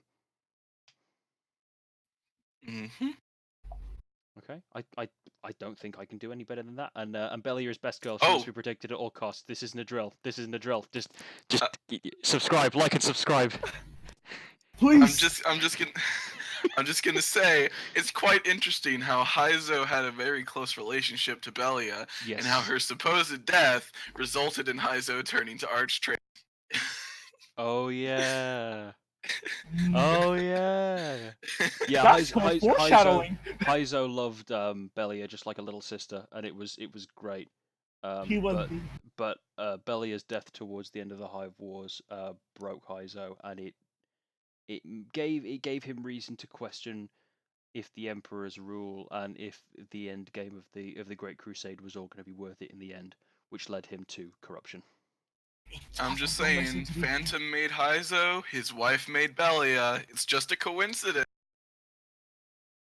It's foreshadowing. It's just foreshadowing. Not. I'm getting me mallet. Alright, Go alright. on, boss, please. The 10th Legion, Voidbringers. Mongoose.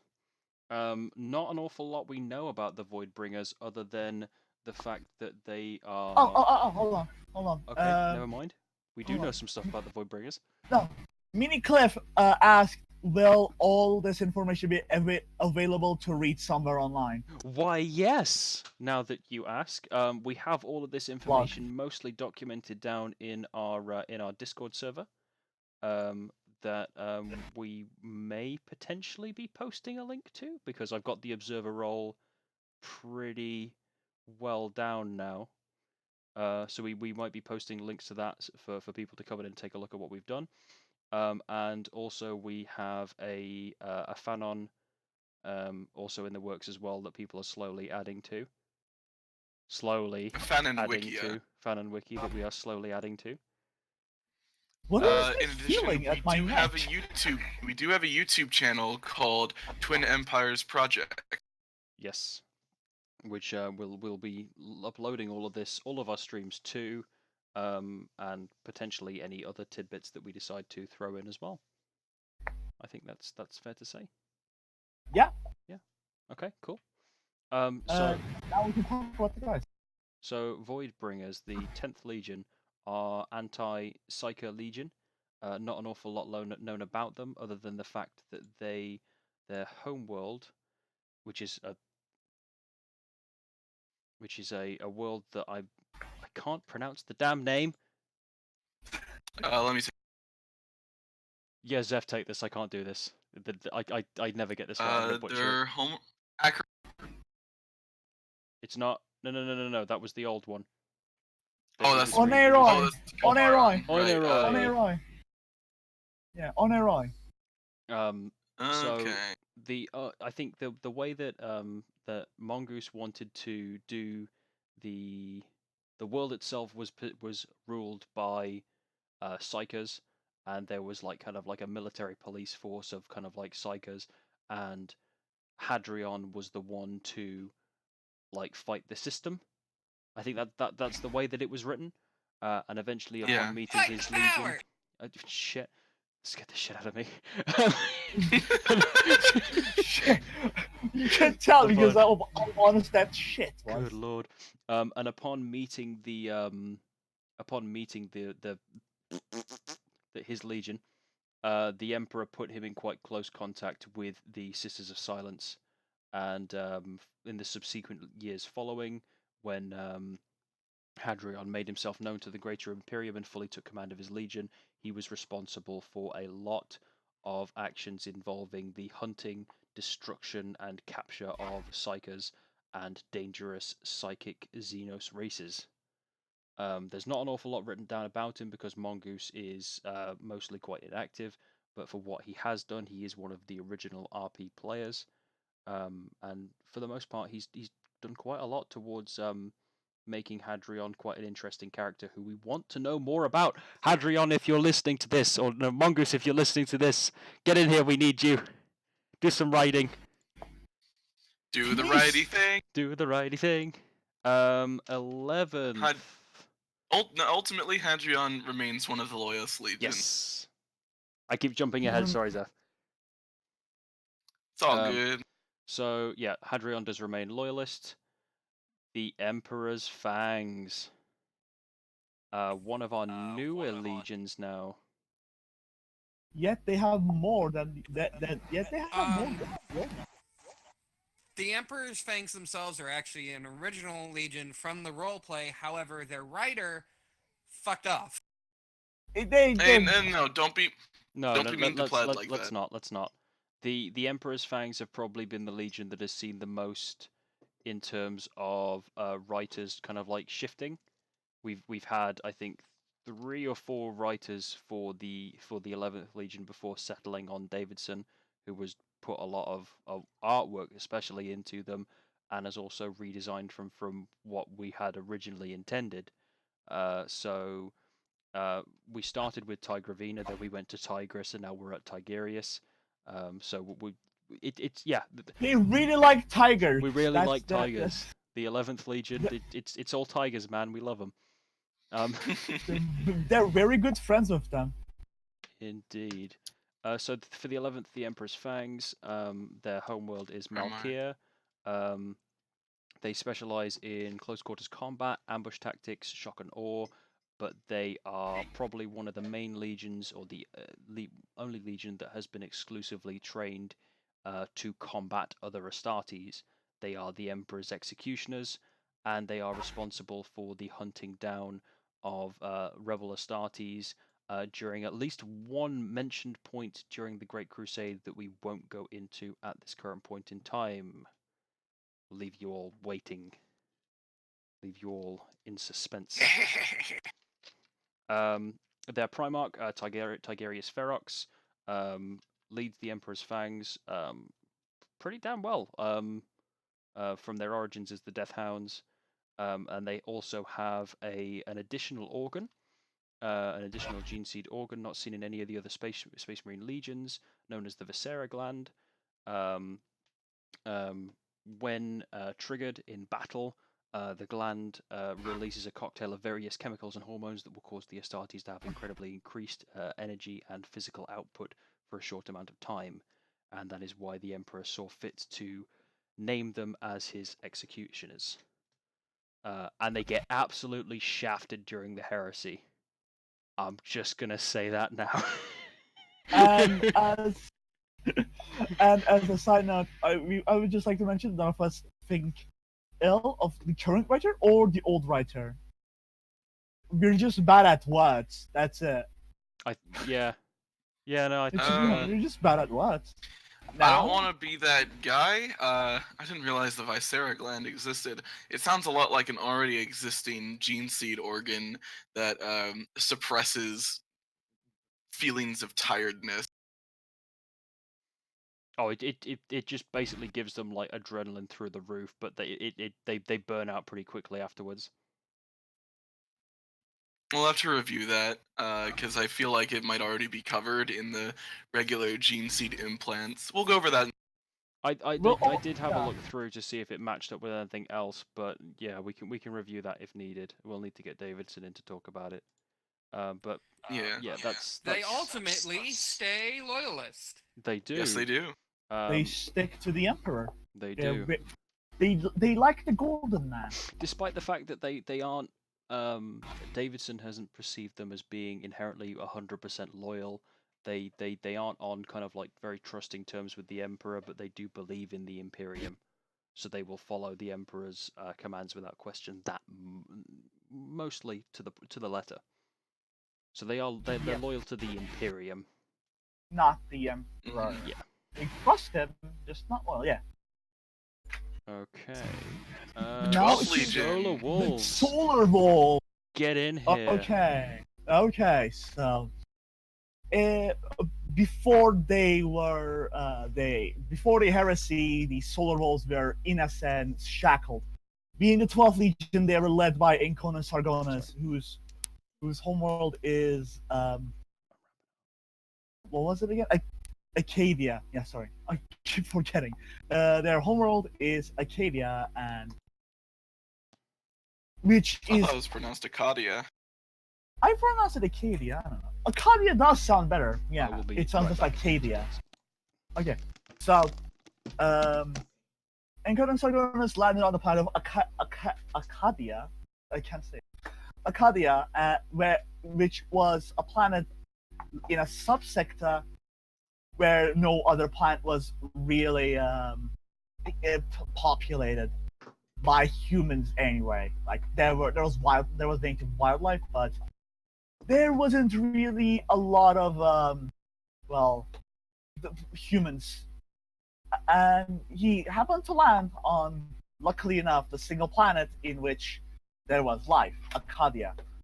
There he would, much of his history there is unknown, but what is known is that this is where he would pick up that he has a dark side to himself, a side that enjoys torture, mayhem, and the suffering of others. And he would actually try to suppress this to appear as a better man to his people. After conquering Acadia, he had plans of conquering other planets because, while his plan was advanced enough to understand that there were other planets, it was not advanced enough to have the capabilities to go to other planets. So while he was trying to find a way to go to other planets, the Emperor came and made his dreams come true, allowing him to basically conquer. I mean, there were no fighting, but he basically managed to populate his subsector, meaning that it was no longer just one planet that was of any worth. And when he joined his legion, he actively suppressed his dark side, only letting a minor few knowing what was actually going on about him. And he managed to become one of the emperor's favorite sons, because not only would he succeed in campaigns, but he would also stick around to often rebuild the planets he brought havoc upon, allowing them to remain prosperous even after like terrifyingly painful wars. However, in the end, as the Great Crusade continued onward, it became harder and harder for him to restrain himself, and he became a lot more callous and disregarding of other other people, including his own brothers and sisters. And when the heresy came around, and when he realized he could free himself from his shackles of morality, he willingly took the choice, becoming the Izo offered him a deal, didn't he? yeah. He just Basically, kinda it said, was like, you join us and give us your military might, and I'll allow Acadia to expand its borders once more. And kind of like, and Conan was visibly sweating, like, yeah, sure, dude. yes, please, yes, please. And when after the heresy, the solar wolves, terrifyingly enough, the solar wolves remained much the same. While they did begin worship of chaos undivided, they did not change their name, did not change their iconography. For the most part, they looked perfectly normal, almost like a loyalist legion.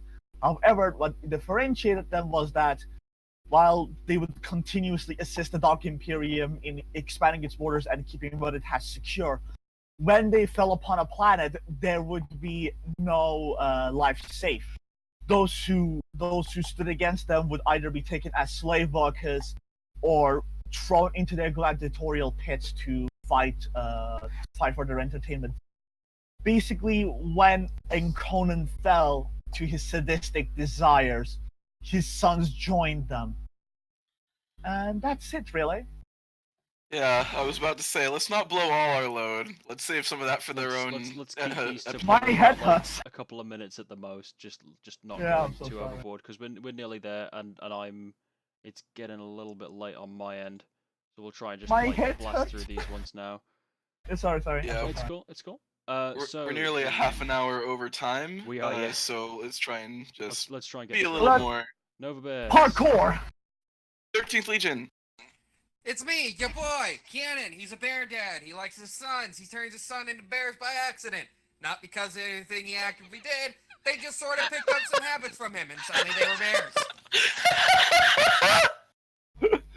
He turns his son into bears. Can we Yes, just they have point their own out? version Can of we the just wolf. point out? Specializes It's in the shock curse and of the. awe, It's and, basically our version of the curse of the wolf, and it's not because he's doing it for kicks. Oh my god. Did we really have to do this? Like, do we really have to give Johnny 2 legions in a row? Yes, we we done. You done goofed. No, this is good. This is In the exactly what we words of Taka Hata 101, you done. But Anyways, more seriously, back on topic. The Nova Bears specialize in shock and eye and extreme environmental conditions. So, for example, if you were to go to Fenris and it was really fucking cold, they wouldn't care. They adapt rather quickly to any kind of extreme temperature environment, extreme cold, extreme heat. they're a lot more durable thinner than atmosphere, so on. Astartes, yeah. They come from the planet Baal. Baal is a death world, not because the climate there is terrible, even though it is. It's a death world because the animals there just really don't like humans being alive. They use one of these. They use one of these animals in their legion as a support, essentially a massive support vehicle. It's called the Baelish Bear. It's a giant ass bear. Cannon is also, as far as I'm aware, the only Primarch who actually married a quote-unquote mortal woman who was a very powerful psyker and was actually able to sustain herself long enough to actually be married to the actually immortal Kianan. Which none of us are particularly happy about, but we'll allow it. I'm just gonna For say, my good mental riddance that she state. died. For Putis's fragile mental state. Oh In god. any case, that's really them. They ultimately stay loyalist. Stuff happens with Kianan that I won't say, but have we been to Prospero? No. I don't believe so. We'll get to that. It was a joke. It's a hint. Shut up. Okay. Oh my god. We ruin ourselves. Do You're we really? genius. Do we really need to do the 14th? Can we just? Hey bypass yo, it? it's me, ya boy. Do not Shit. stop him, it's too late. Do not stop him, it's too late. You've got 30 So- seconds. I'm Nova Ace Bears remain Uranus. I was raised on the planet Thermos 7. Thermos 7 was a forge world, but unfortunately for Ace, they weren't beholden to the machine cult of Mars. This world believed that machines were the actual perfect form of life in the universe, and thus indoctrinated Ace into that belief, even though Ace was, as far as the Emperor was concerned, about as close to himself as he was going to get. Oh. At any rate, Ace decided that his body needed to be augmented severely, so he augmented it severely. He met He his replaced his dong with a cyber dog. It is not healthy, please make him stop. Isn't like one of the By main the memes we have for Ace that he replaced his lungs with toasters? But at the end, by the end of the heresy, Ace has abandoned his mortal body completely and has downloaded himself into a goddamn planet. Dementia. Ace's It's not a Legion joke, people. Ace's Legion is Help very him. similar to Orcs in only one respect. They have a very in-depth and innate understanding of machinery and technology, allowing them to quickly scrap and learn the secrets of new technologies they come across. So, for example, if they came across a planet with an STC they hadn't seen before, they would be able to destroy the given object, take it apart, relearn it, and go, "Hey, Tech Priest, we got some shit." I don't even know Afterwards, anymore. During the Great Crusade, the 14th Legion worked very closely with the Mechanicum, specifically for this reason. After the heresy, the 14th Legion has become very much a Thermian cult. They believe that they have leaned fully into the idea that the machine is the perfect form of everything. Ultimately, they side with Slaanesh in the heresy and fall. Because they must achieve the perfect form, which is only attainable through their machine. It all makes sense. It all adds up. We've come full circle. Now, for anyone who's watching the stream and is actually paying attention to the Legion up, you're about to see a significant drop in quality because Zephyr hasn't actually got art for his Legion yet. Zephyr, are you watching the stream Yeah. right now? It's a crusty JPEG. So I'm not watching the stream right now because I can't actually see the stream without my internet dying. Okay. So tell me what this art is. It's basically like we're going into chapter generator for this shit. Boom. Oh, you're taking my chapter generator. I've got the main chapter generated stuff. The unpainted Nice. Legion. So Zeph, you're all for it. You've got a minute. Go for it. So the 15th Legion is called the Knights Gallant, and they're based heavily off of this broad concept of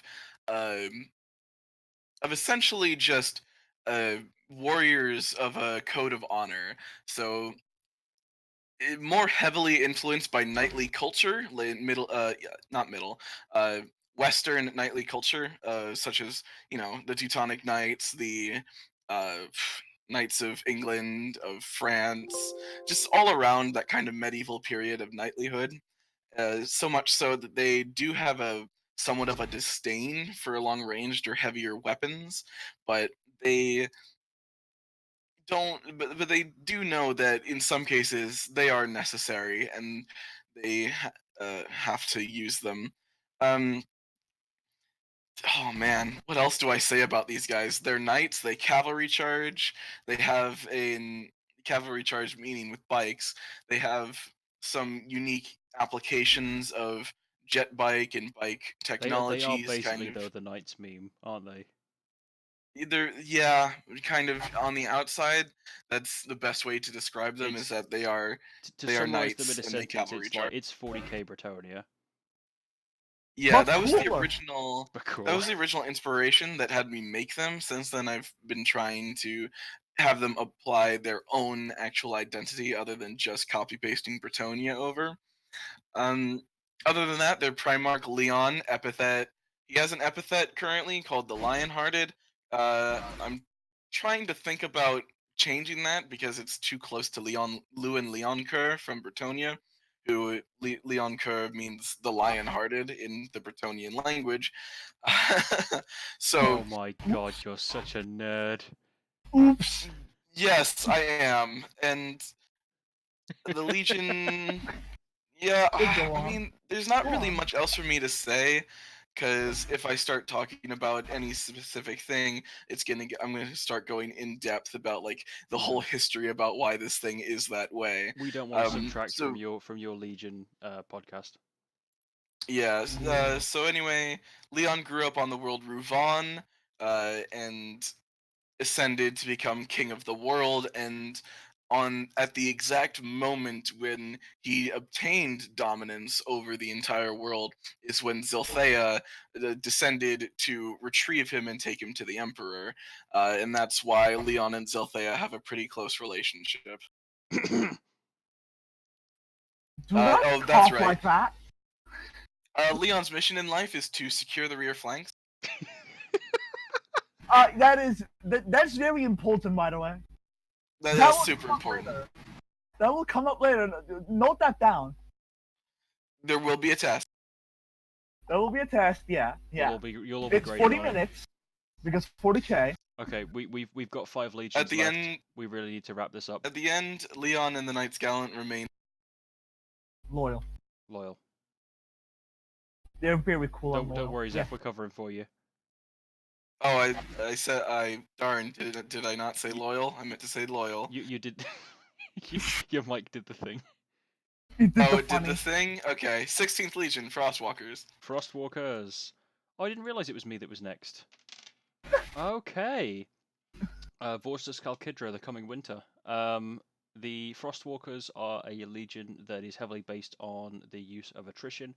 Their main gimmick and tactical kind of method is to just fucking destroy whatever planet they're invading's atmosphere and environment. That is the thing. Their planet grows the Hellfrost crystal, which I'm stealing from the Space Wolves because I like it. But it's also been the properties of it have been modified for use in this AU. When a Hellfrost round is detonated, because I'm turning it into a ballistic. When a Hellfrost round is detonated, it basically sucks in all the heat from the surrounding area and just blankets the area in ice. So the Frostwalkers employ artillery and orbital weaponry that feature this kind of technology to just absolutely destroy a planet's ecosystem, strip their warriors of the will to fight, and just ensure complete, encroaching, inevitable victory for the Legion. And they're terrifying, and I love them. And Vorstus And they Kalkidra cold. is equally Yeah.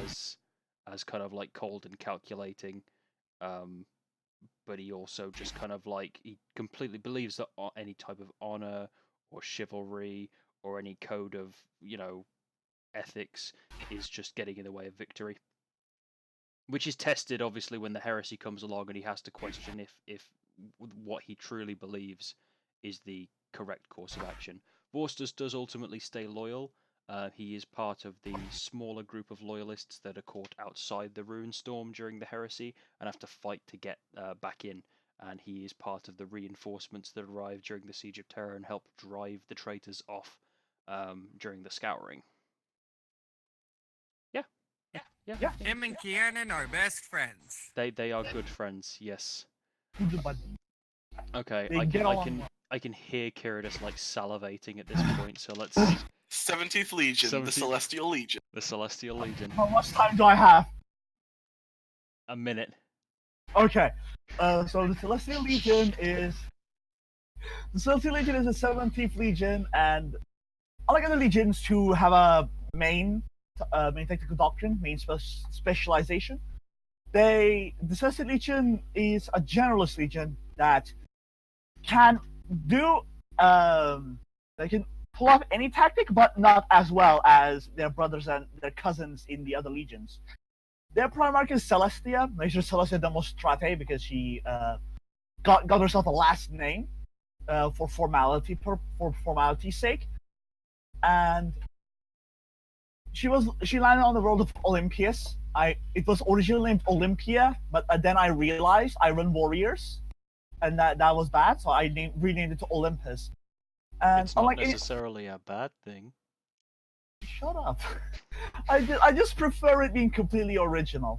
And the Celestial, and when Celestial landed on her planet, unlike many other Primarchs who conquered their way to the top of the food chain, Celestia chose to be a pilgrim and an outcast.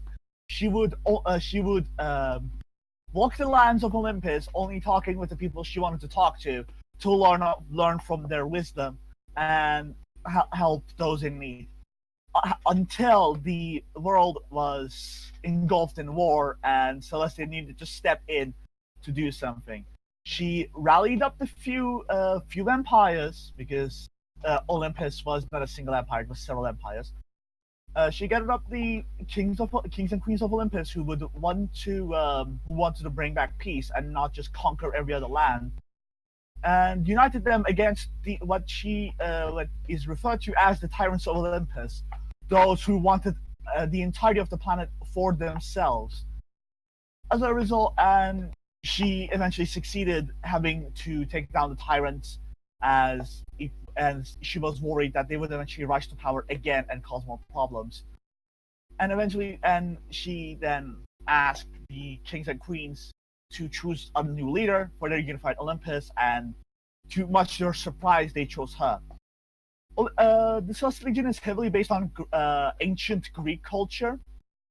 I should mention that they're not Romans; they are ancient Greek, because people mix those two up a lot, from what I've seen. They are one of the more down to earth, dangerously down to earth legions, and this is one of the reasons for their paranoia.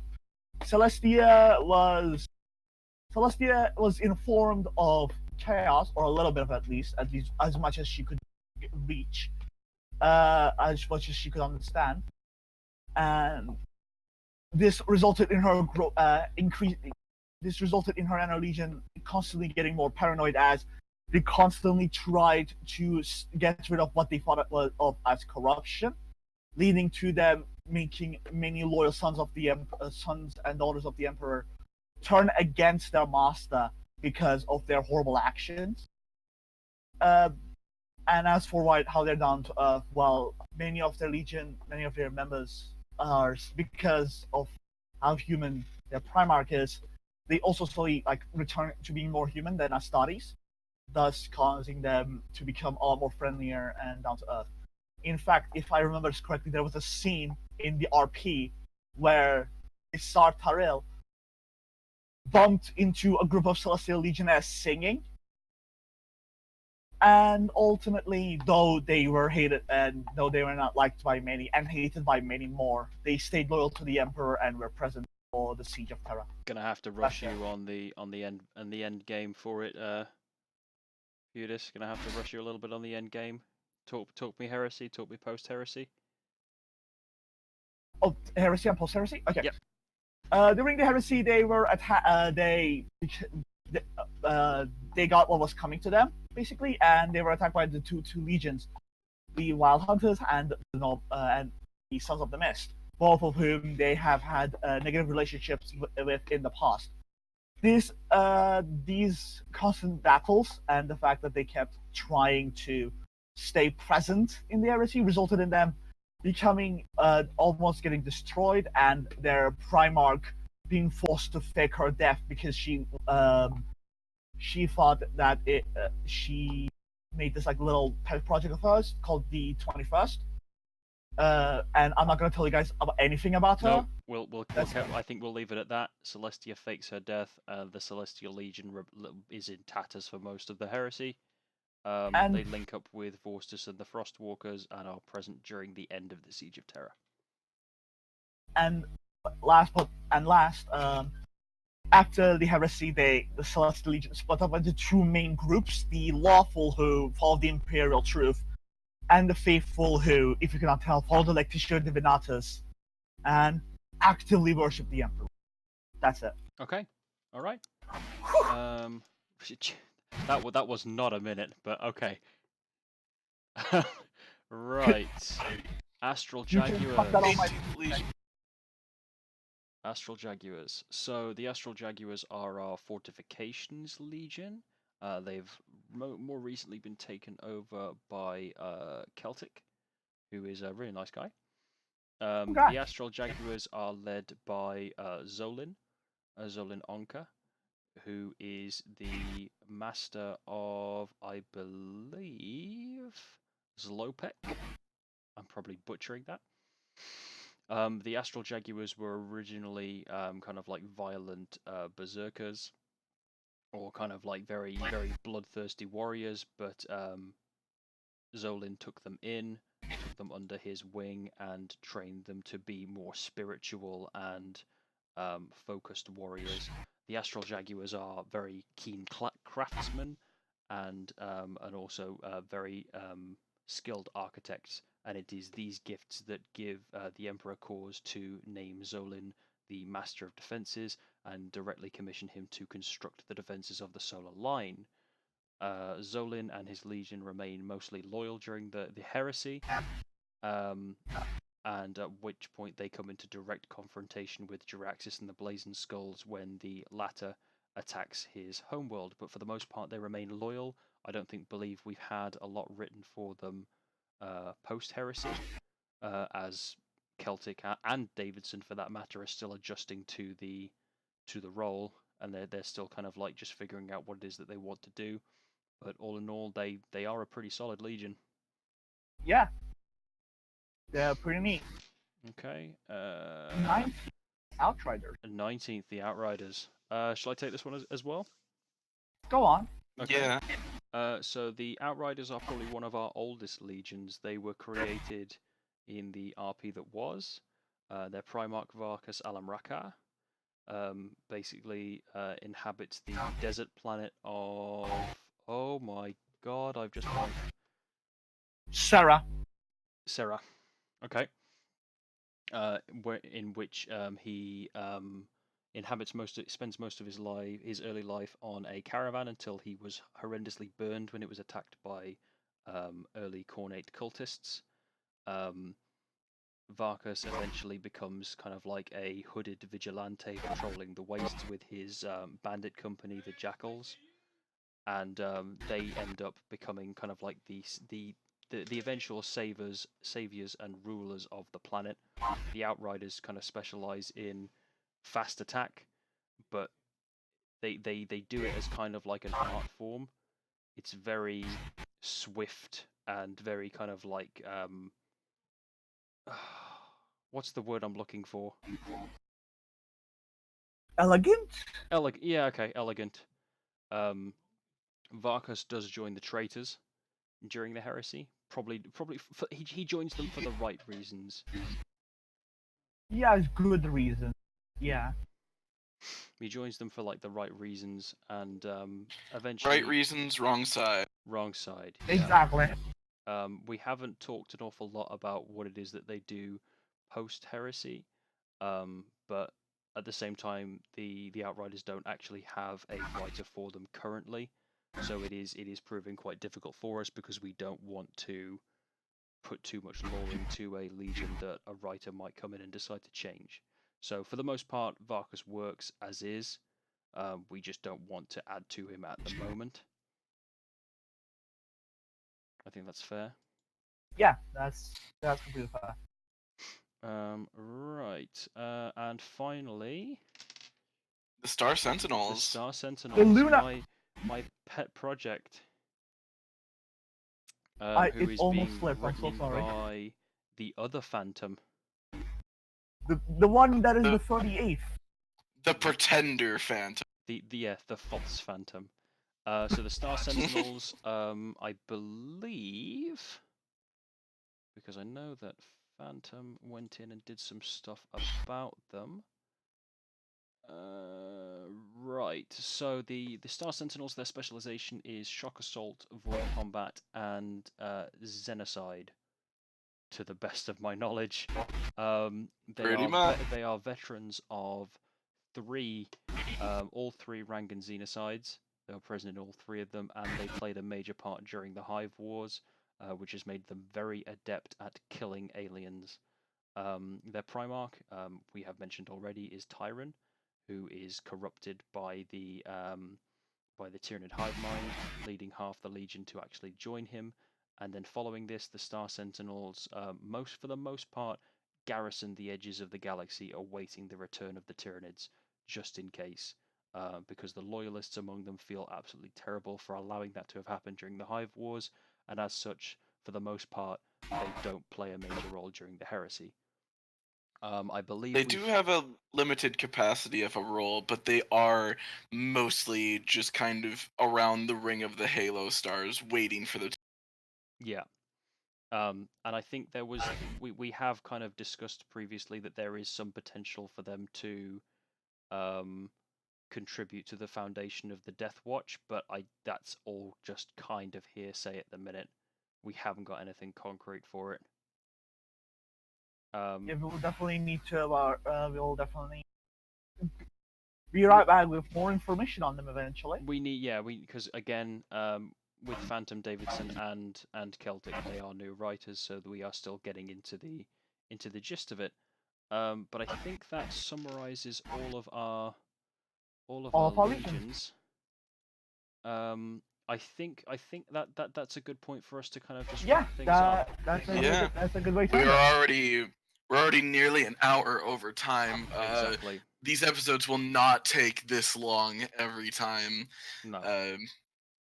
So definitely plan for them to be a lot. We're gonna plan for this to be a weekly thing. Starting next week. Bi-weekly. Gonna be bi-weekly. Bi-weekly, fine, fair enough. Gives us time to work on these things. So we will be including on this channel links to our YouTube and also to our Fanon.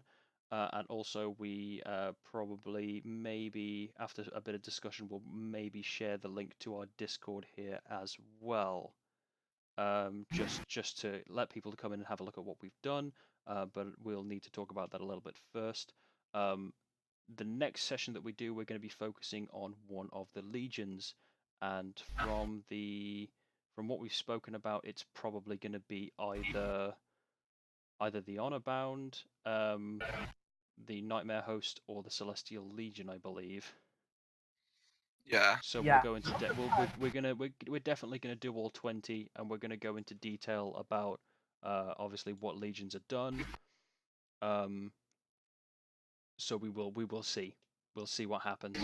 Obviously the more lore that is done for the legion, the better a chance they have of being done sooner. So we'll do that, and we also have a bit to talk about on some of the other aspects of the universe as we develop it. We are still a relatively new RP, and things are coming along slowly, but they are coming along. Projects, not our projects.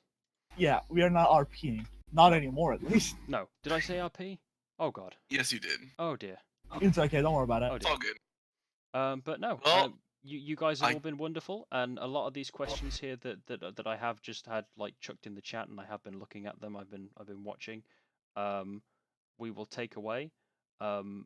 Should the Discord decide to pop up, I'll definitely open a questions channel for people to drop things in for us to talk about, because I believe that's the best way for us to provide content for yourselves to answer questions that you have.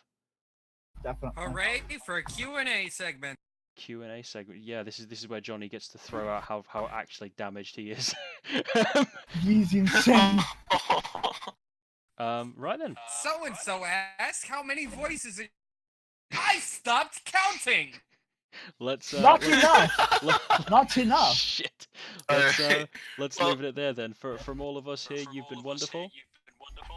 Have a Remember, good one, kids, lads. stay hydrated. Fuck toaster.